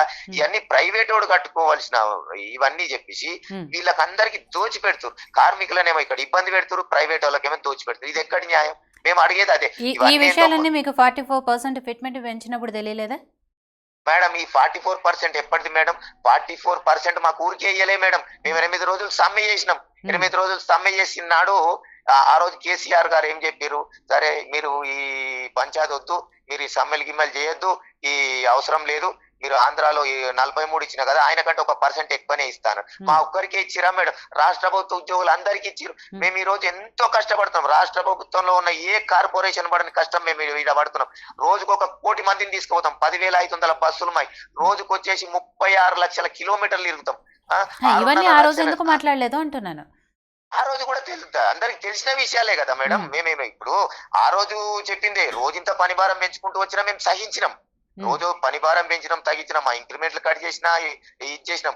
మాకు రోజు డ్యూటీలు దొరకాయి. మీకు విషయం తెలుసో లేదో, మాకు రోజు అడ్డా మీద కూలీ బతుకు కండక్టర్ గాని డ్రైవర్ గాని రోజు డ్యూటీకి వస్తారు. ఆడ డ్రైవర్ ఉంటే కండక్టర్ డ్యూటీ దొరకాలి, ఇద్దరు లేకపోతే ఎవరికి డ్యూటీ. అట్లాంటిది కూడా సహించినాం మేము. సహించి ఈ రోజు సంస్థను ప్రైవేట్ పరం చేస్తా అంటే సహించక సమ్మెలోకి పోవాల్సి వస్తుంది తప్ప మేము ఈ రోజు లీడర్ల ప్రోద్బలం ఎవరి కార్మికులు స్వచ్ఛందంగా సమ్మెలోకి వచ్చారు తప్ప లీడర్లది ఇక్కడ ఏమీ లేదు. కార్మికులు చెప్పినట్టు లీడర్లు వింటున్నారు ఇక్కడ తప్ప లీడర్లు చెప్పినట్టు కార్మికులు వినడం లేదు. థ్యాంక్ యూ శ్రీనివాస్ గారు.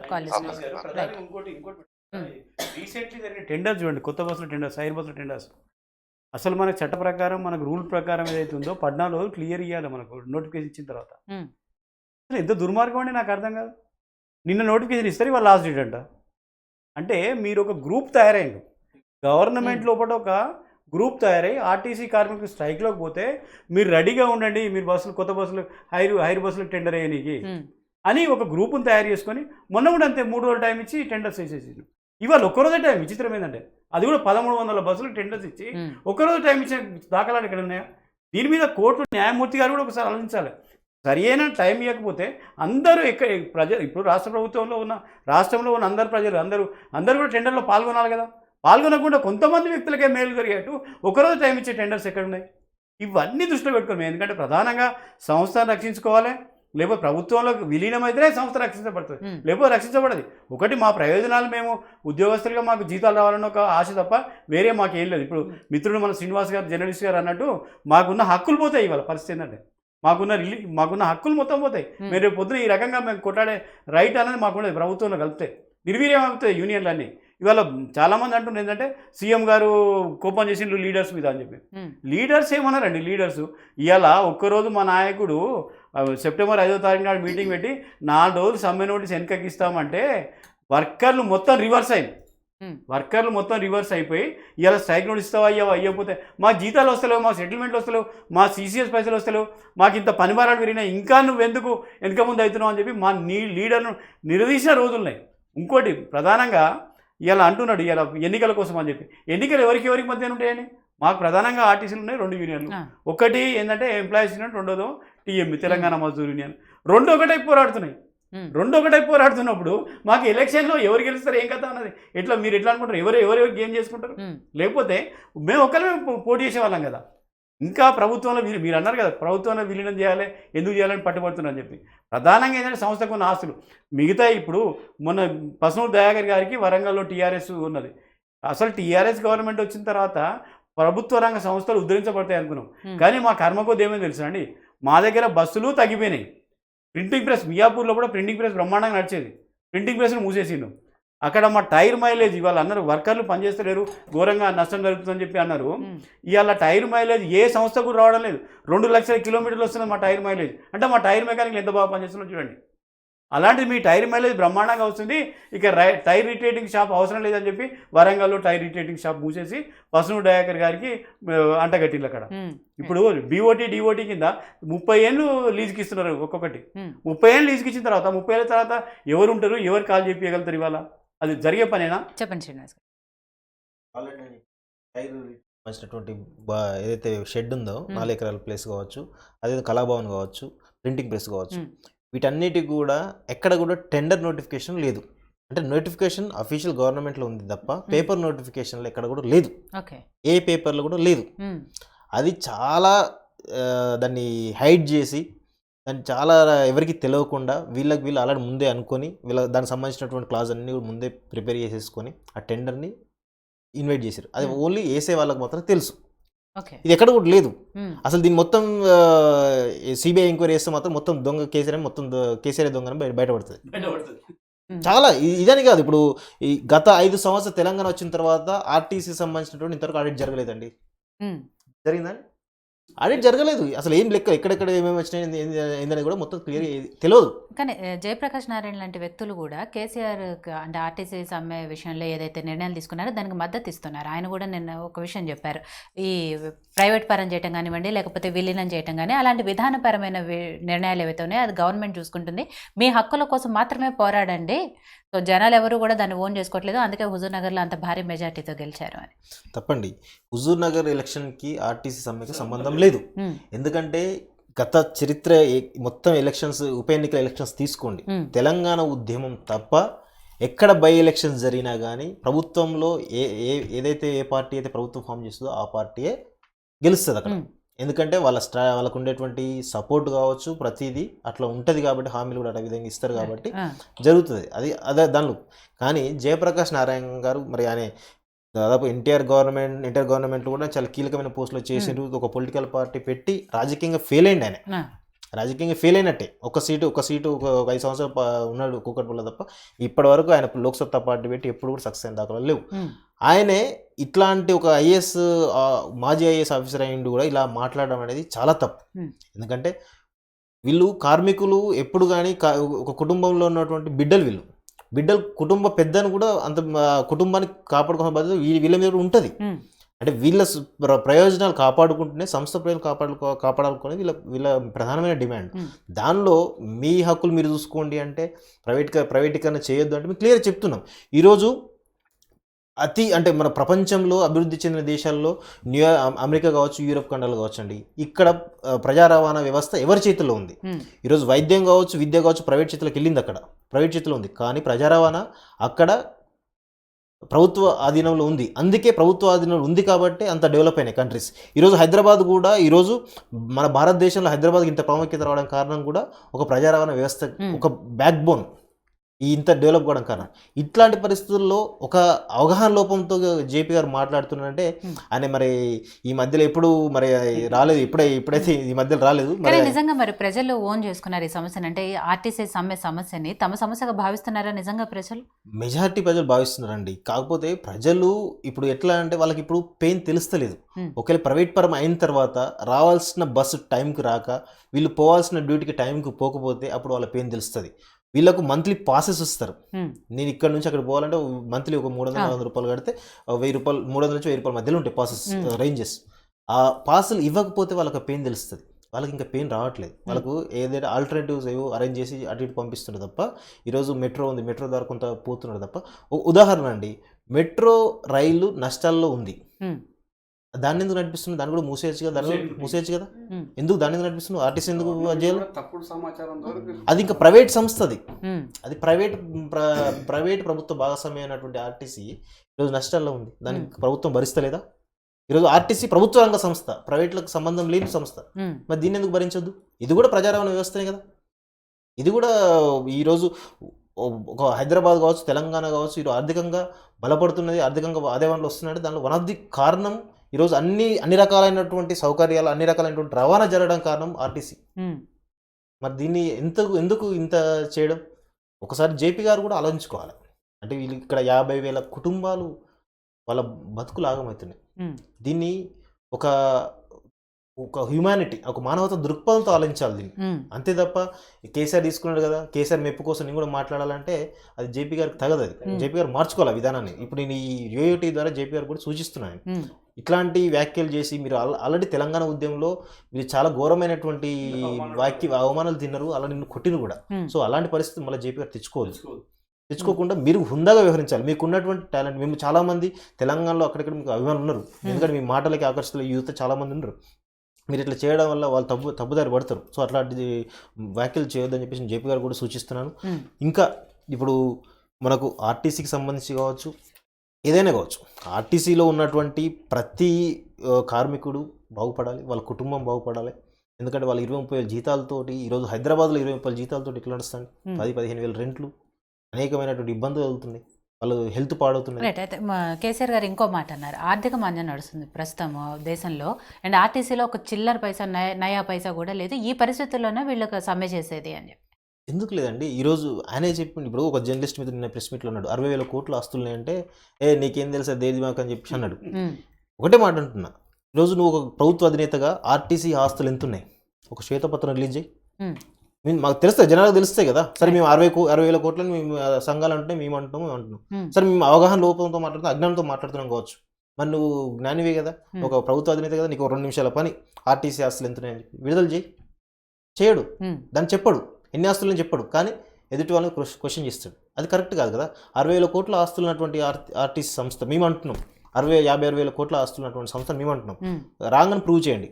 అదే 50,000 కోట్ల సంస్థ ఈరోజు ఆర్థిక మాంద్యంలో నష్టాలు ఉన్నదంటే దాన్ని తప్పు. ఎందుకంటే అనేక రకాలైనటువంటి మీకు ఇప్పటికీ దాదాపు 15 రోజుల నుంచి మనం చాలా రకాలైనటువంటి వాదనలు వింటున్నాం, ఎక్కడెక్కడ ఏం జరుగుతుంది. నిన్న ప్రెస్ మీట్లో కూడా కేసీఆర్ మాట్లాడినంత కూడా ఆర్టీసీపై మాట్లాడిన ప్రతి ఒక్క లెక్క కూడా రాంగ్ అని మేము ప్రూవ్ చేయగలుగుతాం. ఎక్కడ కూడా పొంతన లేని మాటలు. స్వయాన శీలాబేడి కమిటీకి ప్రభుత్వం ఇచ్చే నివేదికలోనే, ప్రభుత్వం ఇచ్చే రిపోర్ట్లోనే ఆర్టీసీకి బుక్ వాల్యూ 40,000 కోట్ల రూపాయలు అని చెప్పి స్వయాన సిఎస్ గారే ఇచ్చింది. సిఎస్ గారు ఇచ్చింది తప్పండి ఎట్లా? ఇంకా బుక్ వాల్యూ అది, బుక్ వాల్యూ మేము చెప్పేది. శీలాబేడి కమిటీకి ఆర్టికల్ 9-10లో ఉన్న, షెడ్యూల్ 9-10లో ఉన్న వాటిలో ఆర్టీసీకి సంబంధించిన శీలాబేడి కమిటీ విభజన కమిటీ కాబట్టి 40,000 కోట్ల ఆస్తున్నాయని చెప్పి బుక్ వాల్యూ ఉన్నాయని చెప్పి సరే ప్రభుత్వం ఇచ్చింది. వాళ్ళు ఇచ్చిందే వాళ్ళు తప్పంటే ఇంకా మనం ఇంకెవరు చెప్పుకుంటాం? కేసీఆర్ గారికి ఇట్లా అబద్ధాలు కొత్తగా అనేక రకాల అబద్ధాలు ఆడిండు. ప్రతి స్కీమ్లో తీసుకున్నా కానీ, ప్రతి అనే మేనిఫెస్టో 2014 మేనిఫెస్టో తీసుకున్నా, 2019 మేనిఫెస్టో తీసుకున్నా, మిషన్ బై రేపే అయిపోతుంది అంటాడు, రేపే అయిపోయింది అంటాడు, 23,000 ఊర్లకు నీళ్ళు వచ్చాయి అంటాడు. మరి ఇప్పటివరకు ఒక ఊరు కూడా రాలేదు. మరి మిషన్ మన కాకతీయ మన కాళేశ్వరం ప్రాజెక్ట్ మొత్తం అయిపోయింది అన్నాడు, కనీసం 20% కూడా కాలే. ఇలా అనేక రకాలైనటువంటి వాగ్దానాలని ఆయన చాలా కుండబద్దలు కొట్టినట్టు చెప్తూ ప్రజల్ని నమ్మించే ప్రయత్నం చేస్తూ ఉంటాడు. ప్రజలకు వాస్తవాలు తెలియదు అనుకుంటాడో ఏమనుకుంటాడో, కానీ ప్రజల్ని ఏం చేస్తుండంటే ఒక పెన్షన్లు, ఆరోగ్యశ్రీ అనే కొన్ని సంక్షేమ పథకాలతోటి వాళ్ళని ఆ మభ్యపెట్టి అసలు వెనకాల పెద్ద ఎత్తున దోపిడీ జరుగుతుంది. ఈరోజు మనకు సమ్మె జరుగుతున్న టైంలోనే మెగా కృష్ణారెడ్డి మీద ఐటీ దాడులు జరిగినాయి. ఎంత పెద్ద అనేది వ్యవస్థలో ఆయన మొత్తం ఇప్పుడు సిబిఐ కనుక బయట పెడితే కేసీఆర్ కేటీఆర్ ఒక బండర్ మొత్తం బయటపడుతుంది. అన్ని డాక్యుమెంట్లు దొరికినాయి వాళ్ళ దగ్గర. ఈరోజు బీజేపీ ఆ డాక్యుమెంట్లను దగ్గర పెట్టుకుని ఈరోజు ఇండైరెక్ట్ బ్లాక్మెయిల్ కేసీఆర్ చేస్తూ ఉంది. అందుకే కేసీఆర్ ఎప్పుడు కూడా బీజేపీ ఒక మాట కూడా అనడు, ఎందుకంటే ఆయన జాతకం మొత్తం వాళ్ళ చేతిలో ఉన్నాయి కాబట్టి కంపల్సరీ అనడు. సో నేనేమంటున్నా, ఆయన జాతకం మొత్తం ఆ మెగా కృష్ణారెడ్డి దగ్గర ఉన్నది. సో ఇట్లా ఆయన ఏంటంటే ప్రజలకి నేను ఒక మంచి చేస్తున్నా అని చెప్పేసి మంచి ఒక గంట 2 గంటల సేపు ఒక ముచ్చట్లు చెప్తూ మంచి వాళ్ళు మభ్యపెట్టే ప్రయత్నం చేస్తూ ఉంటాడు తప్ప అసలు పొంతన అంటే జరగాల్సిన పని జరగదు, జరగని దాన్ని ప్రజలకు జరిగింది అనే విషయం అని ఒక మభ్యపెట్టే మాటలు చెప్తాడు ఆయన. రైట్. సో ఉపేంద్ర గారు, మీరు ఫైనల్గా చెప్పండి, అంటే ప్రస్తుతం సమ్మె జరుగుతుంది, అది సరే అది యూనియన్ నాయకుల స్వార్థాల కోసం జరుగుతున్నాయా, వాళ్ళ ఎలక్షన్ల కోసం జరుగుతున్నాయా, ప్రభుత్వం పట్టించుకోవట్లేదా, లేకపోతే ప్రభుత్వం ప్రైవేట్ పరం చేయడానికి ఆలోచించి జరుగుతున్నాయి, ఇదంతా పక్కన పెడితే మెయిన్గా మీకు ఇప్పుడు ఉన్న ప్రధాన డిమాండ్లు ఏంటి? అంటే ప్రభుత్వం నుంచి మీరు ఏం కోరుకుంటున్నారు? తర్వాత మళ్ళీ రేపు ఎల్లుండో కోర్టు నుంచి కూడా మళ్ళీ అక్కడ కూడా వాదనలు వినిపించబోతున్నాయి కాబట్టి కోర్టు నుంచి ఏం కోరుకుంటున్నారు? కోర్టు నుంచి అంటే ఇప్పుడు మాకు ప్రభుత్వం నుంచి సంస్థ మనగడ ఒకటి ప్రధానంగా మనకు కావాల్సింది. సంస్థ మనగడ ఉంటే ఆర్టీసీ ఆస్తులు మనకు మిగిలిపోతాయి. ఇలా మనకు రావాల్సిన జీతభత్యాలు కూడా మనకు 2001-4-2013 రావాల్సింది 2015లో ఇచ్చారు. 1/4/2017లో మళ్ళీ నెక్స్ట్ పే రావాల్సింది, అది ఇప్పటి వరకు రాలేదు, పెండింగ్. ఓకే. దగ్గర 34 నెలలు కావస్తుంది. దాన్ని కూడా సవరించాలి, వేతన సవరణ కూడా చేయాలి. రేపు కోర్టు ద్వారా న్యాయస్థానం కూడా మనకి ఏం చెప్తుందో మ్యాక్సిమం న్యాయం మా పక్కన ఉందని మేము అనుకుంటా ఉన్నాం. కార్మికులుగా చిన్న సాధారణ కార్మికులుగా ప్రభుత్వం కూడా దీన్ని మరొకసారి ఆత్మవిమర్శ చేసుకొని ఈ సమస్యను ఇంకా పెద్దది కాకుండా, మరీ జటిలం కాకుండా, అతి త్వరగా దీన్ని ఏదో ఒక పరిష్కారం దిశగా ఆలోచిస్తే బాగుంటుందని మేము కోరుకుంటాము. కరెక్ట్. మీరు కోరుకుంటున్నారు, సంఘాలు కోరుకుంటున్నాయి, శ్రీనివాస్ గారు లాంటి వాళ్ళ సంఘాలు కానివ్వండి, ప్రజా సంఘాలు, స్వచ్ఛంద సంస్థలు అన్నీ కోరుకుంటున్నాయి. కానీ కేసీఆర్ గారు మాత్రం ఖరాఖండిగా ఒకటే మాట చెప్తున్నారు, ఇది ముగిసిపోయింది, ఆర్టీసీ కథ ఇక అయిపోయింది అనే మాట్లాడుతున్నారు. ఈ నేపథ్యంలో మళ్ళీ అంటే కేసీఆర్ గారు మీ గురించి మళ్ళీ ఆలోచించి తన నిర్ణయం వెనక్కి తీసుకుంటారని ఎక్స్పెక్ట్ చేస్తున్నారా?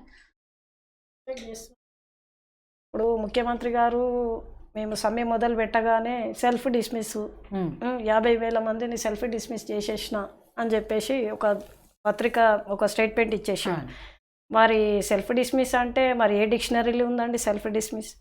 ఏ రాజ్యాంగంలో చట్టంలో రాసి ఉంది సెల్ఫ్ డిస్మిస్ అనేది? సెల్ఫ్ అపాయింట్మెంట్ ఉందా అండి మరి సెల్ఫ్ డిస్మిస్ చేయడానికి? సెల్ఫ్ అపాయింట్మెంట్ అయితే లేదు కదా. మరి మా ఇప్పుడు మాకు అర్హతను బట్టి ఉద్యోగాలు ఇచ్చిండ్రు. మాకు ఇప్పుడు మేము ఓట్లేసి ఎన్నుకున్నాం కాబట్టి ఆయనకు ఒక పదవి అనేది వచ్చింది. కానీ మాకైతే ఆయన ఇచ్చిన ఉద్యోగం అయితే ఇది కాదు. మరి అలాంటప్పుడు మేము ఏమనుకుంటున్నామంటే, ఆయన పెద్ద మనిషిగా ఆలోచించి ఈ సమస్యలను చర్చల విధంగా పిలిచి చర్చలకు ఆహ్వానించి మరి కోర్టు తీర్పు ద్వారానైనా సరే పరిష్కరిస్తారనే మేము ఆశిస్తున్నామండి. రైట్. సో బాలరెడ్డి గారు మీరు చెప్పండి, ఫైనల్గా కేసీఆర్ గారు నిన్న మాట్లాడిన తర్వాత, ఆయన మాటలు చూసిన తర్వాత మీకు ఏమనిపిస్తుంది? ఇక ముందు ఈ సమస్యని ఎలా పరిష్కారం దిశగా ముందుకు తీసుకెళ్ళాలన్నారు? మాకైతే ధైర్యం వచ్చింది మేడం. నిన్న కేసీఆర్ గారు మాట్లాడిన తర్వాత చాలా ధైర్యం వచ్చింది. మా కార్మికులకు ధైర్యం వచ్చింది, మా నాయకులకు ధైర్యం వచ్చింది, అందరికీ ధైర్యం వచ్చింది, ప్రజలకు కూడా క్లియర్గా అర్థమైపోయింది. ఎందుకంటే జనాలను ఇవాళ మభ్య పెడుతున్నాడు కేసీఆర్ గారు అని క్లియర్గా అర్థమైపోయింది. కాబట్టి మాకు ఈ సమస్య ఖచ్చితంగా మేమైతే ఏదైతే ప్రభుత్వంలో విలీనం చేయాలన్న ఒక ఏకైక లక్ష్యం ఉందో ఆ లక్ష్యం తప్పకుండా నెరవేర్దని మేము అనుకుంటున్నాం.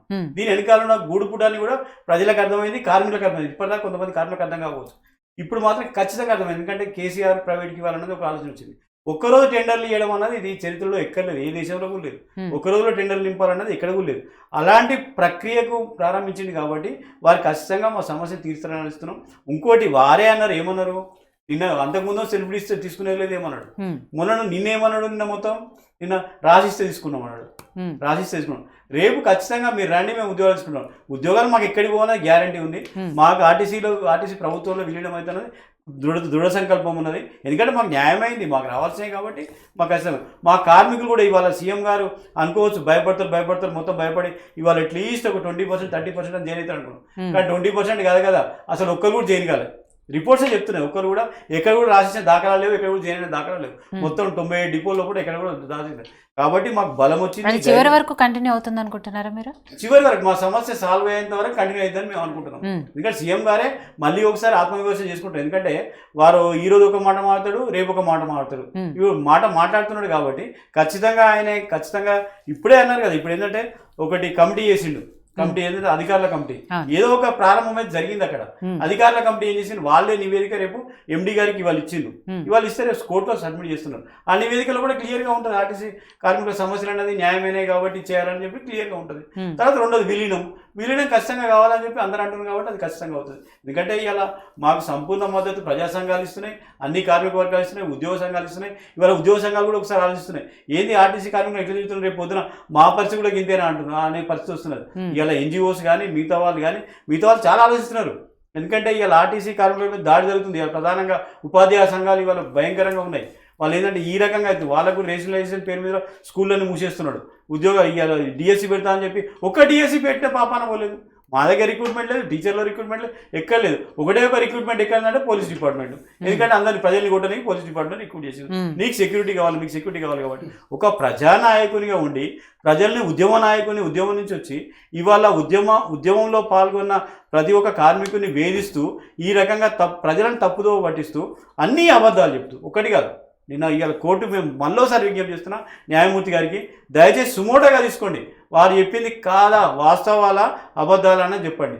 అది ఖచ్చితంగా అబద్ధాలు కాబట్టి మీరు సుమోటోగా తీసుకొని ఏదో ఇవాళ ఈ 330 కోట్లు సంవత్సరానికి నేను జిహెచ్ఎంసీ నుంచి ఇచ్చిన అన్నది నా 5 సంవత్సరాల నుంచి ఇచ్చిన అన్నది సుమోటోగా తీసుకొని దయచేసి ఆ కోర్టు ద్వారా ఇప్పియండి మాకు. ఇప్పిస్తే ఖచ్చితంగా మా ఆర్టీసీ బాగుపడదని కాదు. అందుకని మాకు గట్టి నమ్మకం ఉంది, సంపూర్ణ విశ్వాసం ఉంది. మా కార్మికులు కూడా మా వెనకాల ఉన్నారు. మా స్వార్థం కోసం కాదు చేసేది, ఇవాళ సంస్థను రక్షించుకోవాలి, కార్మికుల హక్కులు కాపాడాలన్న ప్రధాన ధ్యేయంతో ఇవాళ పోతున్నాం, ప్రజలకు సేవ చేయాలన్న ప్రధాన ధ్యేయంతో పోతున్నాం. కాబట్టి ఖచ్చితంగా విజయం మాదే అని చెప్పి మేము ఈ సందర్భంగా కోరుకుంటున్నాం, వాదిస్తున్నాం. శ్రీనివాస్ గారు మీరు చెప్పండి ఫైనల్గా. అయితే ఫస్ట్ నేను ఆర్టీసీ కార్మికులు కొంతమంది మనోవేదన గురవుతూ ఆత్మహత్య చేసుకుంటారు వాళ్ళు. నేను వాళ్ళకి ఒకటే చెప్తున్నాను, పోరాడితే పోయేదేమి లేదు, బానిస సంఖ్యలు తప్పు. పోరాడండి. మా అంటే ప్రభుత్వాలు దిగొస్తాయి. సద్దాం హుస్సేన్, నాజీ, హిట్లర్ లాంటి వాళ్ళే ప్రజా ఆందోళనకు దిగొచ్చి మోకరిల్లిండ్రు, కాళ్ళ ముందు మోకరిల్లిన సందర్భాలు చాలా ఉన్నాయి. గడాఫీ లాంటి వాళ్ళు మట్టిగా వచ్చిన సందర్భాలు చాలా ఉన్నాయి చరిత్రలో. గత ఒక 5-10 సంవత్సరాల క్రితం చరిత్రలో కూడా గడాఫీ లాంటి ఒక నాయకుడిని, ఒక దేశాధినేతను కూడా ప్రజలు మట్టి గడిపిన సందర్భాలు ఉన్నాయి, చంపే సందర్భాలు ఉన్నాయి.